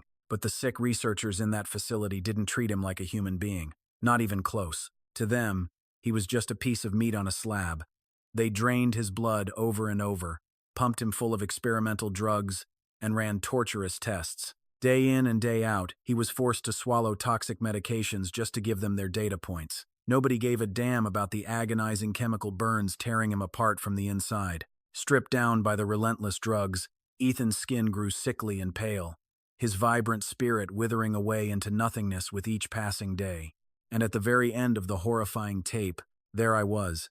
My body was already in a state of complete failure, entirely unable to fight off the toxic poison flooding my veins anymore. I was writhing and convulsing on the cold floor, screaming in excruciating, mind-numbing pain. Yet, even through that absolute hell, my lips just kept whispering her name over and over. Claire. It hurts so bad, Claire. Claire, I miss you so much. Watching it, Claire completely broke. She reached out, her trembling fingers gently caressing my fragile, broken figure on the cold monitor. God, how she desperately wished she could reach through the glass, smooth out my furrowed brows, and take all of that agonizing pain onto herself. Heavy tears of bitter, gut-wrenching regret and overwhelming grief poured uncontrollably down her cheeks. She hated herself. She absolutely despised herself for being so blind, for not noticing anything wrong when I had gone to see her. She had completely failed to see how broken I really was. Back then, she was too blinded by her own anger and hatred. She had spent all her energy humiliating me, trying to torture me into submission. She had just wanted to hear me beg for forgiveness. She wanted to find even a tiny, lingering spark of love left in my eyes. But when I gave her nothing, her disappointment just mutated into pure resentment. She hated me for being so cold and heartless, hating me for seemingly tossing our years of love in the garbage. But, sitting there in the dark, she finally understood. It wasn't that I had stopped loving her, I just loved her way too much. I had to use those cruel, heartless words to build a wall, completely hiding the desperate, all-consuming affection I still held for her. Stumbling through the wreckage, Claire eventually found the exact cell where I had been kept at the institute. It was a suffocatingly tiny box, barely big enough for a single cot, without a single window to the outside world, and I had rotted away in there for 3 whole years. She curled her entire body up into a tight, trembling ball, lying there on my tiny bed like doing so could somehow capture my lingering warmth. She was desperately trying to feel that fierce, unspoken love I always held for her. Ethan, I miss you so damn much, she whispered. Lost in a daze, the memories of her sweet confession from all those years ago suddenly came flooding back right before her eyes. Back then, we had just turned 18. According to the strict rules, we were officially too old to stay at the orphanage anymore. Even after living inside those walls for over 10 years, our worldly belongings were still pitifully sparse. Clinging tightly to my bags, I kept glancing back at the only home I knew with every few steps. Claire, I mumbled, I've lived in this orphanage ever since I was born. This place was my entire world. Now, I just feel like I'm being tossed aside and abandoned all over again. It hurts so much inside. Claire hesitated for a fleeting second before gently taking my hand. You still have me, dummy, she said softly. I'm your family, too. I promise I will never, ever abandon you. But I stubbornly brushed her hand away, pouting sourly. Yeah, right. The second you get a boyfriend, you'll completely forget I even exist. Just the other day, I literally saw that popular guy from school confessing his feelings to you. She just grabbed my hand right back, giggling. I rejected him, you know. Still, I turned my back, pretending to ignore her. Even if you rejected him, I grumbled, there's going to be a ton of other hot guys chasing you in the future. Sooner or later, you're bound to say yes to one of them. Keep in mind, I had just turned 18 and was wrestling with my very first massive crush. My heart was completely, hopelessly hooked on Claire. But to my frustration, she only ever treated me with sisterly care. Since I was clueless about her actual feelings, I was way too chicken to confess, yet absolutely terrified that some random guy was going to swoop in and steal her away. But Claire? She read my jealousy like an open book. Flashing a bright, teasing smile, she said, Well, I actually have a foolproof plan to make sure that even if I do get a boyfriend, I'll never leave you behind. Before I could blink, she threw her arms tightly around my neck. Ethan, why don't you just be my boyfriend? Let's take this family thing a huge step further. That way, we'll permanently be on the exact same family registry. How does that sound? Man, those words hit me like a truck. I was completely stunned. In the end, my face went ridiculously red, and all I could do was dumbly nod my head. Later on, once we actually poured our hearts out, we realized we had been totally crushing on each other for years. Claire even teased me, saying she used to be super intimidated by me. Because of that, her big plan was to wait until we started college to confess. She definitely didn't expect me to be in such a jealous hurry. Honestly, if she hadn't confessed her love right then and there, she was genuinely worried I was going to burst into dramatic tears. Our very first kiss happened right by Swan Lake on the university campus. It was a freezing Christmas night. We had just dragged ourselves back from our exhausting part-time jobs, and the clock was inching toward midnight. I was walking her back to the girls' dorm, strolling right past the lake. Reaching into my bag, I pulled out this tiny, dorky apple I had hand-knitted myself, offering it to her. She accepted it with the biggest, sweetest smile. Still, I pouted playfully. Hey, it's Christmas. Don't tell me you forgot to get a gift for your own boyfriend. The truth was, Claire was grinding so hard every single day that her head was constantly spinning. She literally hadn't had a single second to think about holiday surprises. But seeing my face, she didn't want to let me down. Just wait right here for half an hour, she panicked. I'll be right back. She was literally about to sprint off into the freezing cold to buy something. Laughing, I yanked her back into my arms. I'm kidding. There's no need. I already have the only gift I want. Slowly lowering my head, I leaned in dangerously close to her lips. Even now, Claire vividly remembers how bold I was that magical night. Despite my burning red cheeks, back in the present, I don't know how long she laid there before her phone suddenly buzzed, jolting her violently out of her sweet memories. Her assistant's frantic, overjoyed voice blasted through the speaker. Miss Claire, I found it. See, after receiving the devastating news of my death, Claire had dispatched a whole team to the funeral center to hunt down the exact whereabouts of my ashes.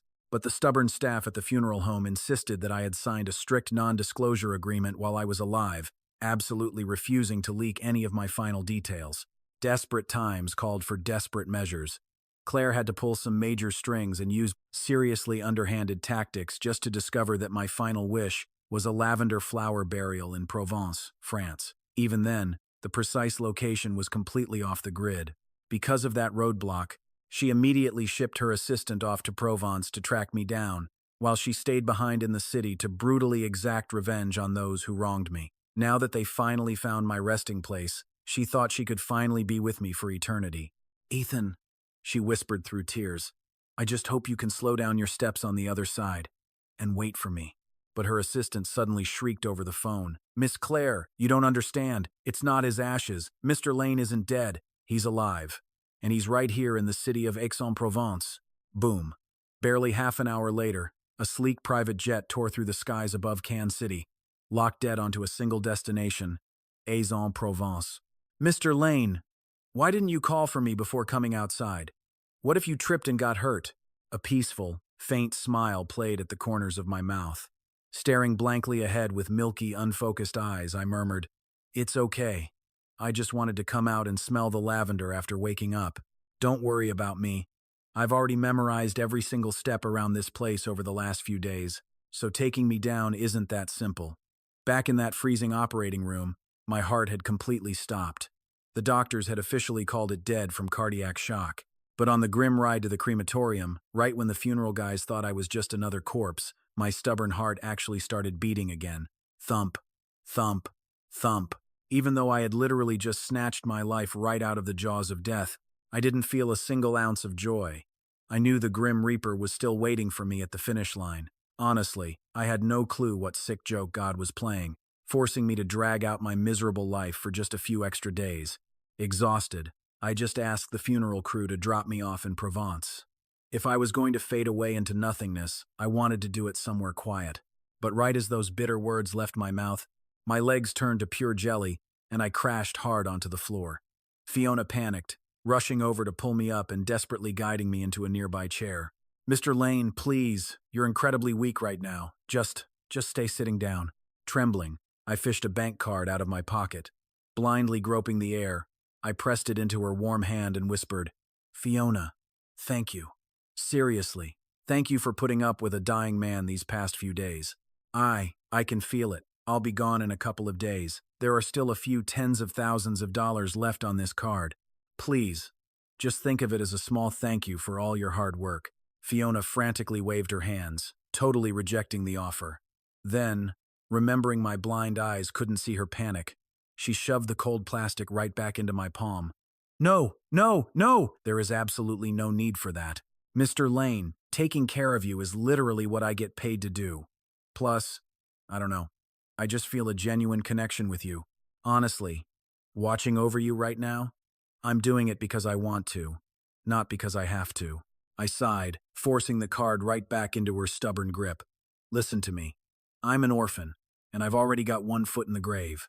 This cash, it's completely worthless to a dead man. If you really won't spend it on yourself, then please, I'm begging you, once I'm finally gone, donate every last cent of it to the Kane City Orphanage for me." Backed into an emotional corner, Fiona let out a defeated sigh and finally accepted the money, swearing to me with total solemnity, "You don't need to worry about a thing, Mr. Lane. I swear I'll make sure every penny of your kindness reaches those kids." A faint, tired smile crept onto my face. "Thank you." Fiona quietly took a seat right beside me, leaning in close, her voice suddenly vulnerable. "Mr. Lane, do you honestly believe we go to heaven when we die?" "What brought this up?" I asked softly. She sniffled a bit.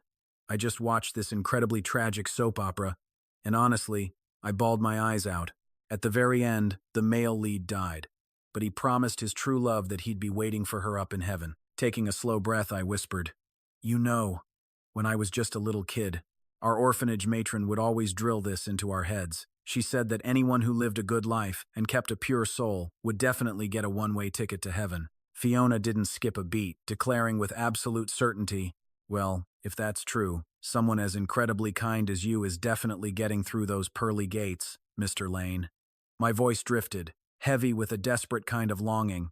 They always say heaven is this perfect paradise. No sorrow, zero pain, just endless, eternal bliss. But can any world actually be happy if Claire isn't there with me? Deep down, I was terrified of the answer. See, I'd been locked away in that bleak orphanage since I was just a baby. All of us kids were basically clones, identical bowl cuts, the exact same scratchy uniforms, strict playtimes, and the same tasteless meals every single day. My entire existence was just this gray, lifeless blur, right up until I turned 7 years old. That was the day Claire walked through those rusted gates. She stepped out wearing this flawless, pristine white dress. With her beautiful little bouncy curls, she stuck out like a sore thumb in our grim world, instantly hooking my full attention. But later that night, I caught her huddled up under her thin blanket, shaking as she silently cried her eyes out. I awkwardly pulled the blanket back and asked her what was wrong. Kids like us, raised in the system, we grew up fast. We learned way too early that crying didn't fix a damn thing, so we just stopped doing it. But Claire just stared at me, teardrops still clinging heavily to her eyelashes, and choked out, "I miss my mommy and daddy." I just blurted out, "But your parents don't want you anymore." I didn't mean to be cruel. In my messed-up 7-year-old brain, I genuinely thought that only kids thrown away like trash ended up in an orphanage. Predictably, those brutal words just made her wail even louder.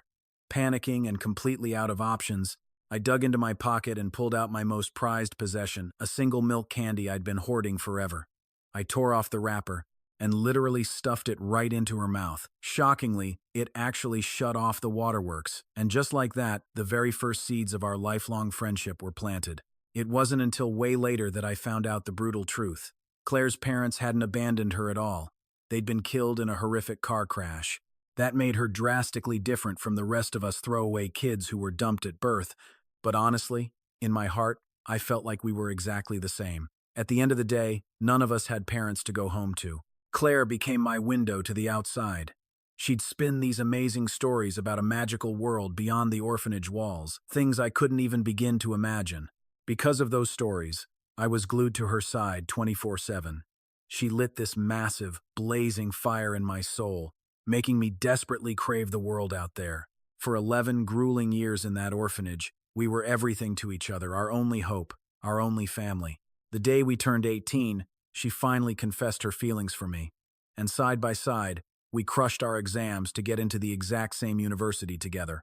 By our junior year, Claire struck gold, coding software that actually paid off enough to buy us a cozy little 3-bedroom apartment. From that moment on, we finally had a real place to call home. Inside those walls, Claire and I shared our very first beautiful, intimate night together. Afterwards, she rested her head gently on my shoulder, watching with starry eyes as I sketched out the perfect design for her wedding dress.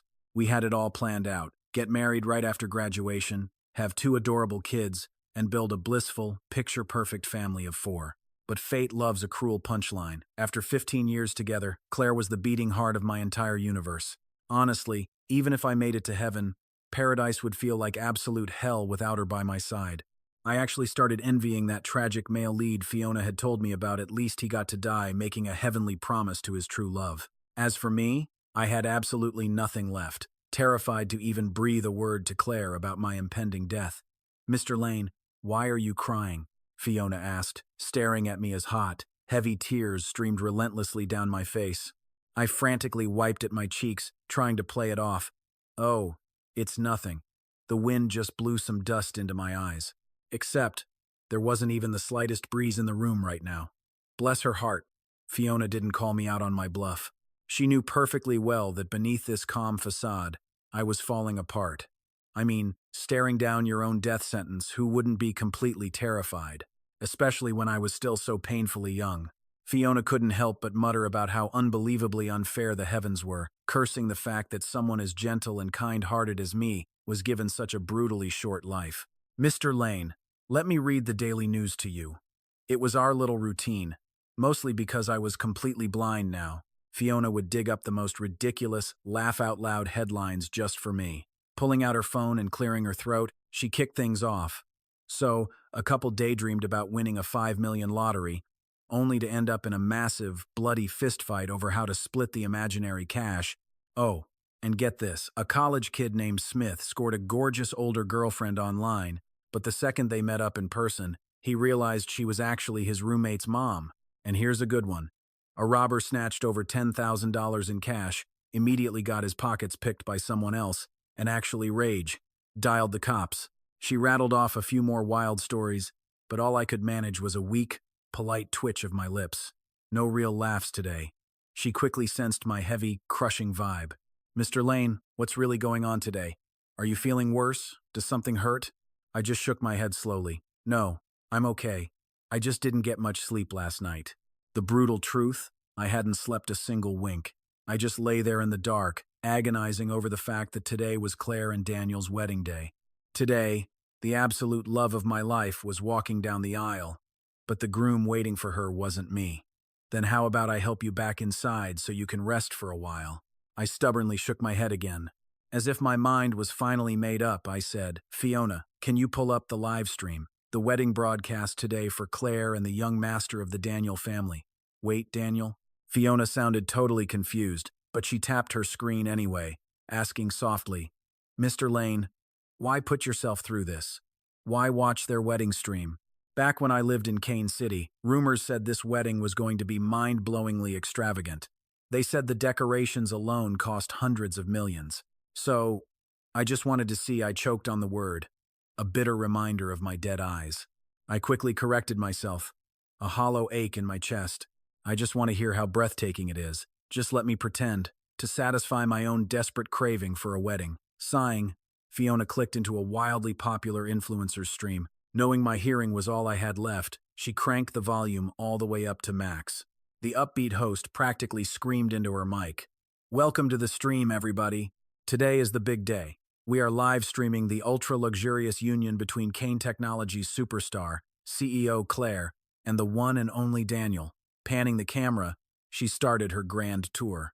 Rumor has it that CEO, Claire's beloved partner, is utterly obsessed with lavender, so the entire venue is dripping in gorgeous, dreamy light purple.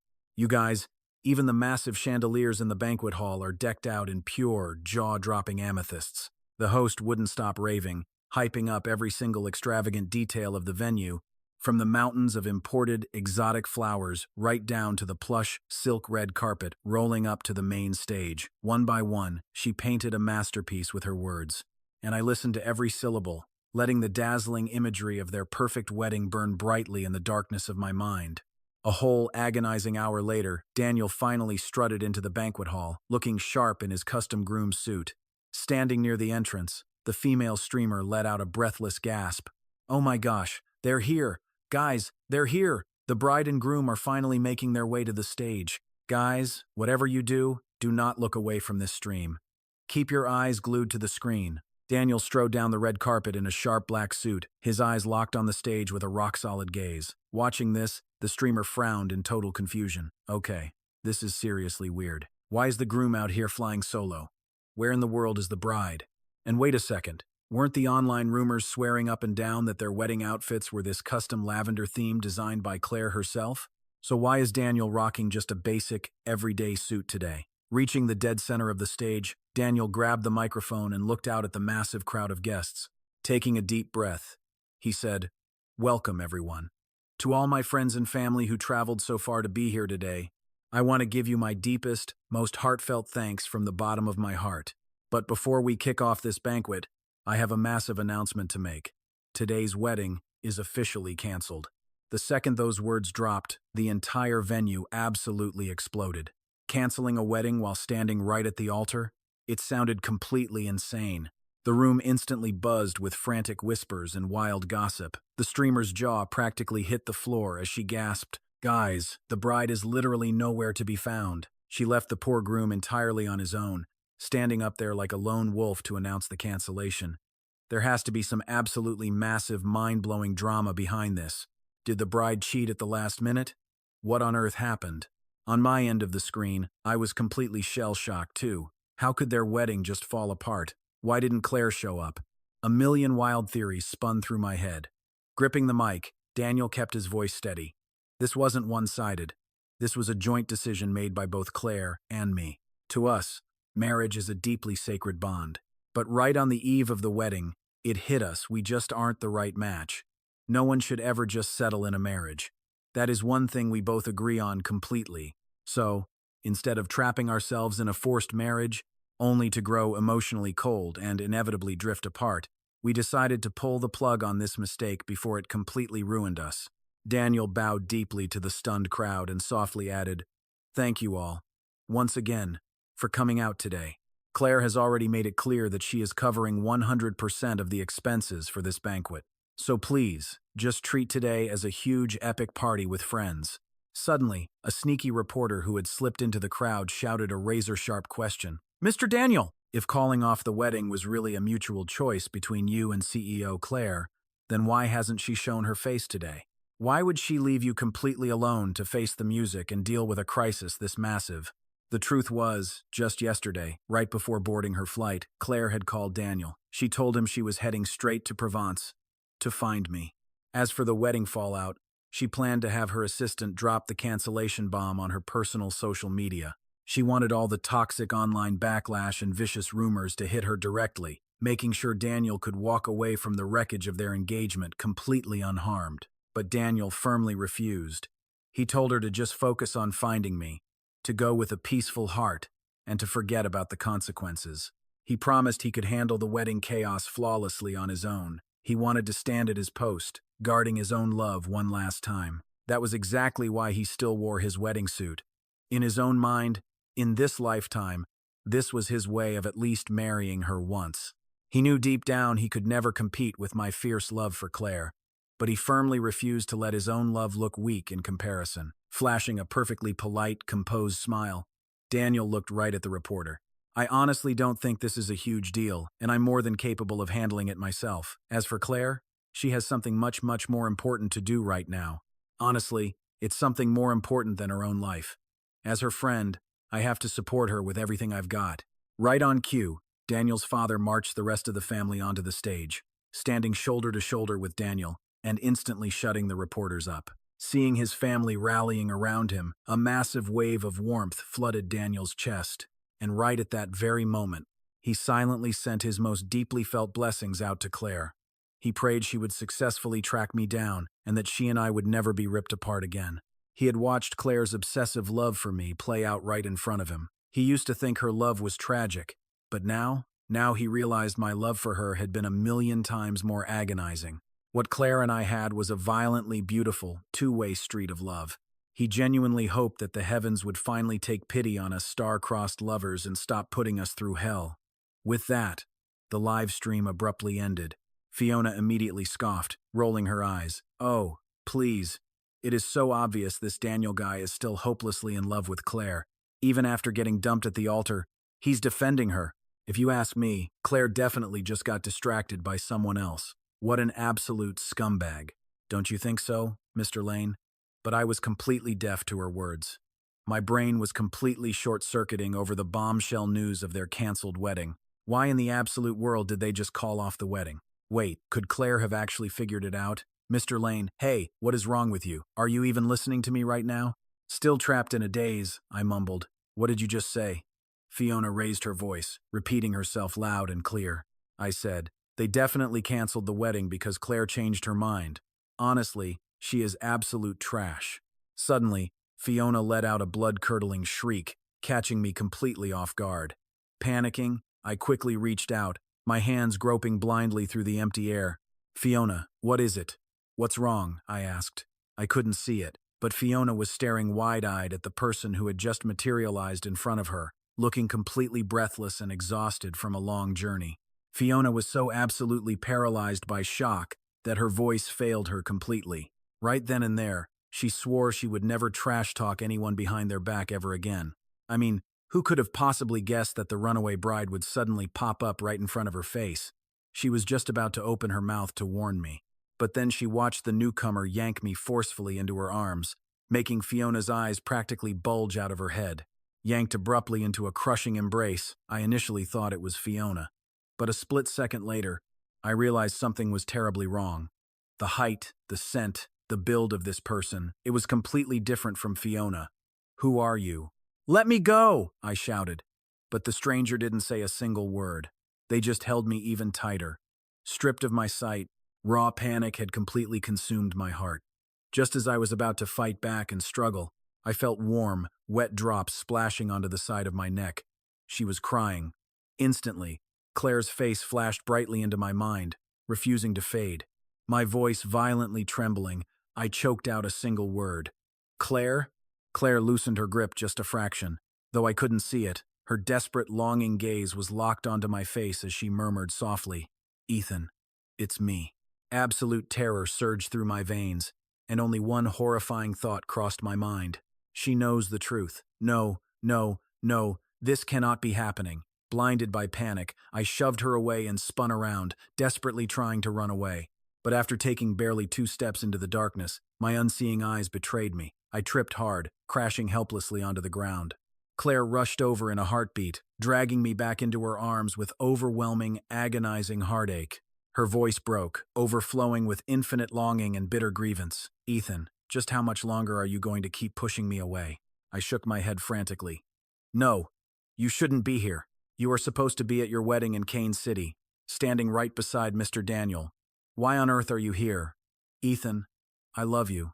My love for you has not stopped for even a single day. Please, I am begging you, stop pushing me away. But I love you too. I love you. God, I love you so much. Claire refused to listen to another word. Right now, she only wanted to pour out her desperate love for me. The intense yearning and affection she had forcefully buried for 3 agonizing years finally erupted all at once in this single moment. Broken, I slowly raised my shaking arms and held Claire tightly, hot tears streaming down my face. But I am going to die, Claire. I am going to die so soon. My time with her was severely numbered, and I absolutely dreaded the thought of her watching me wither away. Worse yet, I couldn't bear the thought of her spending the rest of her life trapped in a suffocating cage of guilt and mourning after I was gone. Claire gently raised her hand to cup my cheek, tenderly wiping away the endless tears staining my face. Ethan, I am not going to let you die. From this day on, even if I have to tear through heaven and earth, you can completely forget about ever abandoning me again. With fierce determination, she pulled me to my feet and dragged me outside. On her frantic sprint over here, she had already called in the top medical experts in the field. She was entirely prepared to rip my life right out of the Grim Reaper's cold, dead hands. Claire carefully helped me into the car, and we arrived at the hospital shortly after. Following a grueling series of tests, the head doctor stared at my medical chart, letting out a long, heavy sigh. His organs are experiencing severe, cascading failure. We're also seeing dangerous levels of toxicity, likely caused by the long-term ingestion of unknown medications. To be completely honest, the fact that he has even managed to stay alive this long is nothing short of a miracle. Claire stubbornly refused to accept reality, viciously snatching the report right out of the doctor's hands. Don't you people claim to have the most cutting-edge medical technology in the world? Just save his life. I don't care what it costs. Money is no object. The doctor shook his head. Miss Claire, when it comes to this man's condition, our hands are completely tied. His body has reached a point of absolute, irreversible exhaustion, and he could pass away at any given moment. A heavy silence fell over the room, as everyone present understood the grim weight of the doctor's unfinished sentence. Claire exploded into a blinding rage, grabbing the poor doctor right by his collar.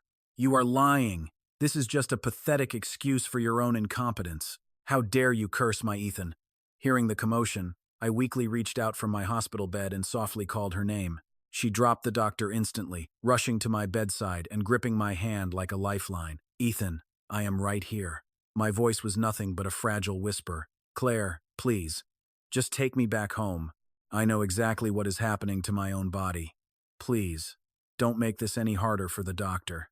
She shook her head wildly. Ethan, do not listen to his stupid nonsense. Your body is perfectly fine. You are going to get better, and we are going to live a long, happy life together. I sighed softly. Claire, just take me home. I really don't want the absolute final moments of my life to tick away inside a cold, sterile hospital. Claire gently stroked my hair, coaxing me with a tearful, pleading whisper. Ethan, please, just be good for me. These doctors are completely useless. I'm taking you somewhere else. Claire, stop lying to yourself. Just being able to see you one last time before I die, and to feel the warmth of your cheek against my hand. That's honestly more than enough for me. But Claire flat out refused to give up, dragging me to yet another hospital.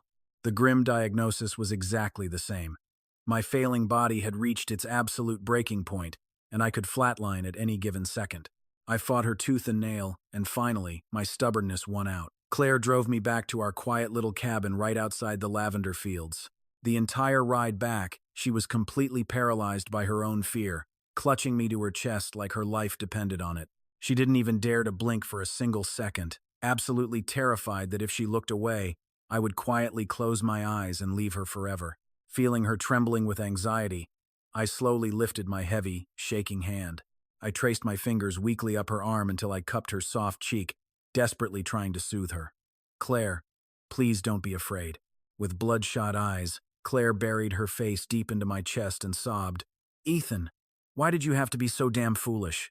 I would have 1,000,000 times rather died myself than see you ruined like this, just to save me. Claire, I rasped. If our roles had been reversed 3 years ago, what would you have done? Claire paused, seriously weighing my question, though deep down, Her heart only held one undeniable truth. If she had been in my shoes 3 years ago, she would have thrown herself into the exact same fire without a second thought. Because, at the end of the day, we loved each other way more than our own fragile lives. Swallowing her tears, Claire put on a brave face and lied. I definitely wouldn't have been a huge idiot like you. I'd have married you, cried for a few years after you kicked the bucket, and then totally forgotten about you and moved on.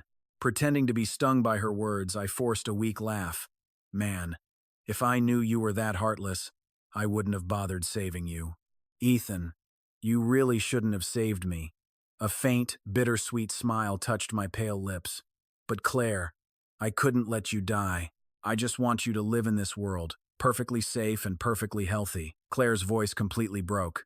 Ethan, in a world without you, what the hell is the point of me even breathing? That right there, that was exactly my absolute worst nightmare. It was the sole reason I had kept the devastating truth hidden from her for so long. Claire, look at me. I need you to promise me right now. Even when I die, you have to promise you'll live a long, happy life. I'll give you exactly 3 years to mourn me, but once those 3 years are up, you have to marry Mr. Daniel. You have to build a beautiful family of your own. Hearing that I was still desperately plotting her future while lying on my deathbed, Claire completely lost it. Tears poured down her face. Ethan, do you have any earthly idea how cruel your words are right now? You actually expect me to just stand here and watch you die in my arms, and then turn around, play house with someone else, and pop out kids? I gripped her trembling hand with every last ounce of my strength and begged, Claire, please, this is my absolute final dying wish. You have to promise me. Claire squeezed my hand right back, her grip fierce and unyielding. Ethan, I will promise you absolutely anything in this world, except for that. From the exact second she uncovered my secret, her mind was completely made up. From this day forward, her life and death were tied directly to mine. We promised to stay together for an entire lifetime. After you took on all this absolute hell just for my sake, how could I ever just abandon you to cross over all alone? Ethan, I don't care if we're dragged down to hell or lifted up to heaven. I am staying right here by your side. Scalding tears slid down my cheeks, one after another. Why? I sobbed out helplessly. Why do you have to be so incredibly foolish? Claire gently wiped the wet streaks from my face, her voice steady and resolute. Literally anyone else in this world can call me foolish, Ethan, but you definitely can't, because you are 1,000, no, 10,000 times more foolish than I could ever be. My chest ached with a suffocating mix of overwhelming sweetness and total despair. I knew deep in my bones I couldn't break her stubborn will. She was dead set on following me straight into the grave, but I absolutely refused to let her die.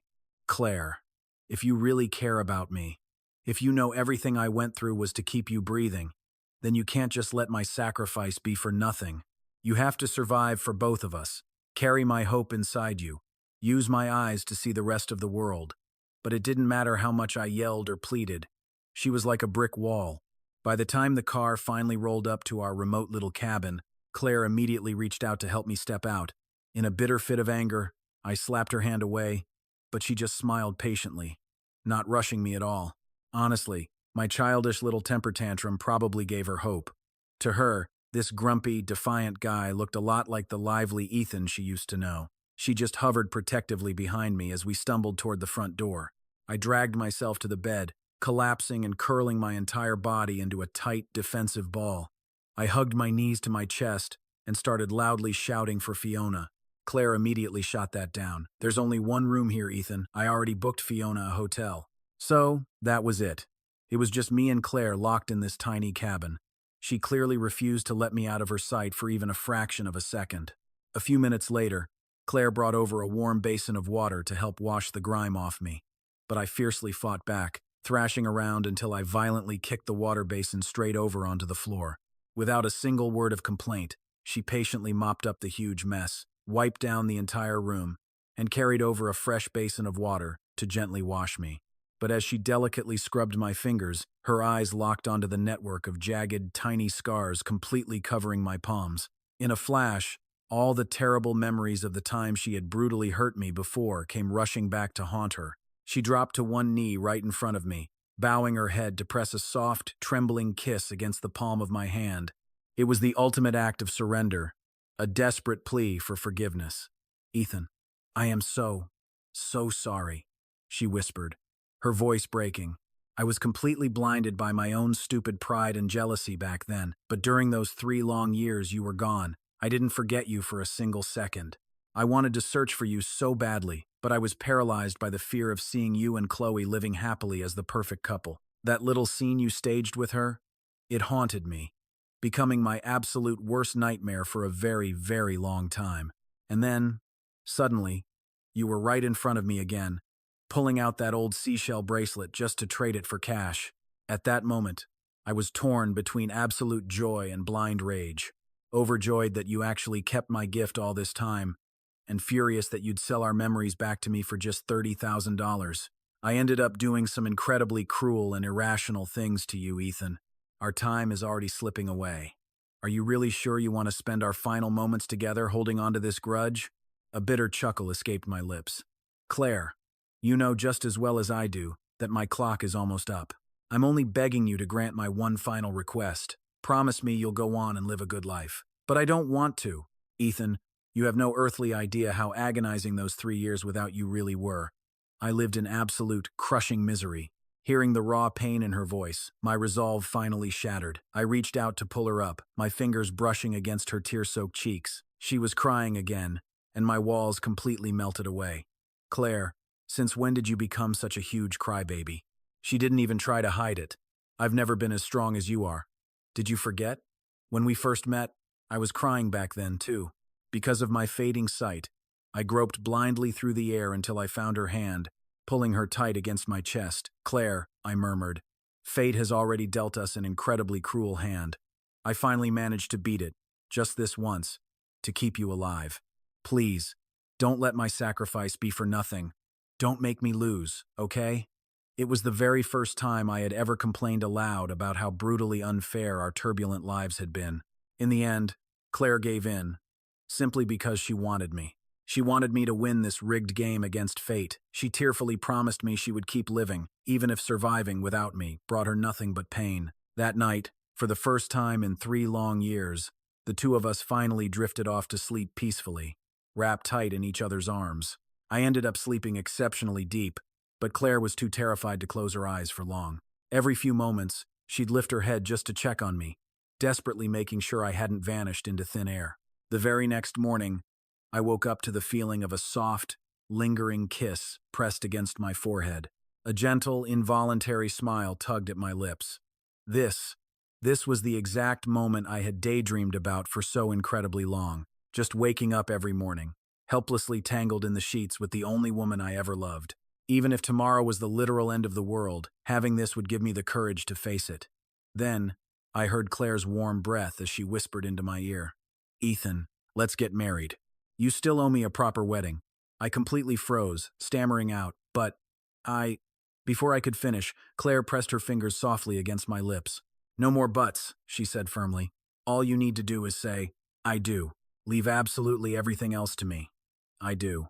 Since I truly didn't have much time left in this life anyway, I decided right then and there that I wouldn't waste a single second more. After we got out of bed, Claire personally whipped up a warm breakfast for us. Once we finished eating, we went straight down to the local registry to make it official and get our marriage certificate. By the time afternoon rolled around, the custom wedding attire she had designed herself arrived by special air freight. I reached out, tracing the beautifully intricate patterns on the groom's suit, and couldn't help but ask, "Wait, is this the suit you originally meant for Daniel?" Claire shook her head with a smile. "Yes and no. The style might look a bit similar to the one Daniel tried on back then, but this specific suit? I crafted it entirely with my own 2 hands. Just for you. Come here, Ethan. Let me help you put it on." Our wedding was beautifully simple, set right in the middle of a breathtaking, boundless field of purple lavender. Her assistant and Fiona stepped in to act as our impromptu priest and marriage witnesses. "Groom, Mr. Ethan Lane, do you take Miss Claire Kane to be your lawfully wedded wife? Do you enter into this sacred marriage covenant with her, to love her and deeply care for her, in sickness and in health, in crushing poverty or in wealth, or for any other reason life may bring, to cherish her, comfort her, completely honor her, and accept her, keeping yourself faithfully unto her alone, for as long as you both shall live?" Marrying this woman had been my absolute wildest dream since a very, very long time ago. And now, against all odds, that dream was finally becoming a reality. I yelled out at the very top of my lungs, "I do! Bride, Miss Claire Kane. Do you take Mr. Ethan Lane to be your lawfully wedded husband? Do you enter into this sacred marriage covenant with him, to love him and deeply care for him, in sickness and in health, in crushing poverty or in wealth, or for any other reason, to cherish him, comfort him, completely honor him, and accept him, keeping yourself faithfully unto him alone, for as long as you both shall live?" Tears welled up in her eyes, fighting a bittersweet smile as Claire whispered, "I do. You may now kiss the bride." My hands actually shook as I lifted her veil. My heart pounded with the same nervous thrill as our very first kiss.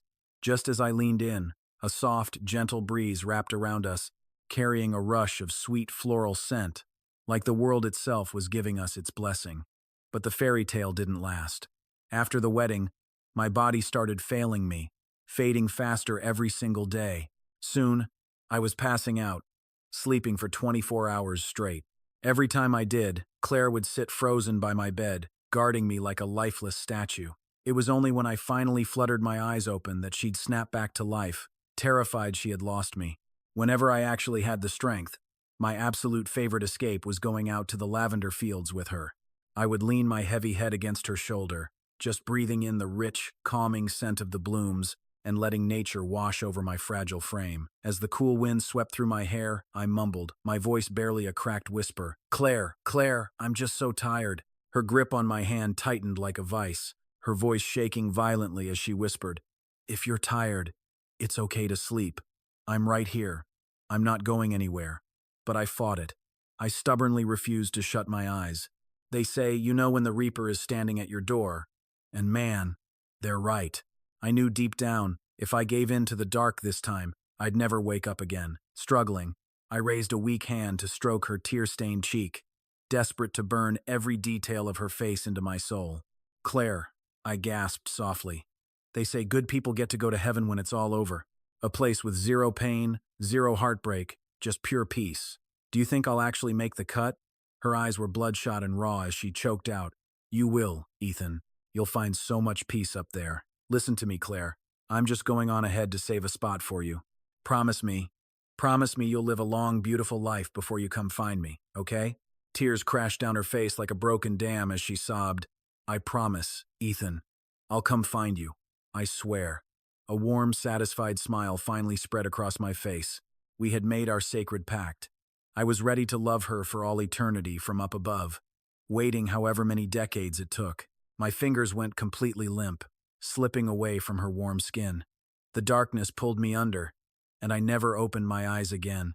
Cradled tight against Claire's chest, the last remnants of heat slowly drained away from my lifeless body. She held onto my corpse with a crushing grip, showering my cold face in desperate, frantic kisses. "Ethan, I'm so sorry," she whispered into my hair. "I can't keep my promise." Without hesitating, Claire pulled out a lethal dose of pills she had hidden away and swallowed them all. "Ethan," she murmured, "I'm coming up there to find you right now. You lied to me once before, so now I'm lying right back to you. We are officially even now. Don't you dare be mad at me when I see you at the gates. Or you know what? Be mad. I don't care, just as long as I never have to leave your side again." A faint, beautiful smile touched her lips just as a heavy gust of wind swept through the field. Her body went limp, slumping over mine, lost in the endless sea of purple lavender. Even in death, both of our faces were frozen in deeply peaceful, contented smiles. From that exact moment on, the world couldn't hurt us anymore. We were finally together, locked side by side for the rest of eternity. By the time Fiona and the assistant panicked and rushed out to the field, we were already long gone, totally cold to the touch. Heartbroken, they arranged our remains, cremating us together. They honored our unspoken final wish, letting the wind scatter both of our ashes across the blooming lavender fields. Wiping away fresh tears, Fiona looked over at the assistant, her voice breaking as she asked, "Do you think Ethan and Claire are going to find each other up there? Will they really be together in the next life?" "They will," he replied softly. Not even death had a chance of keeping those two apart.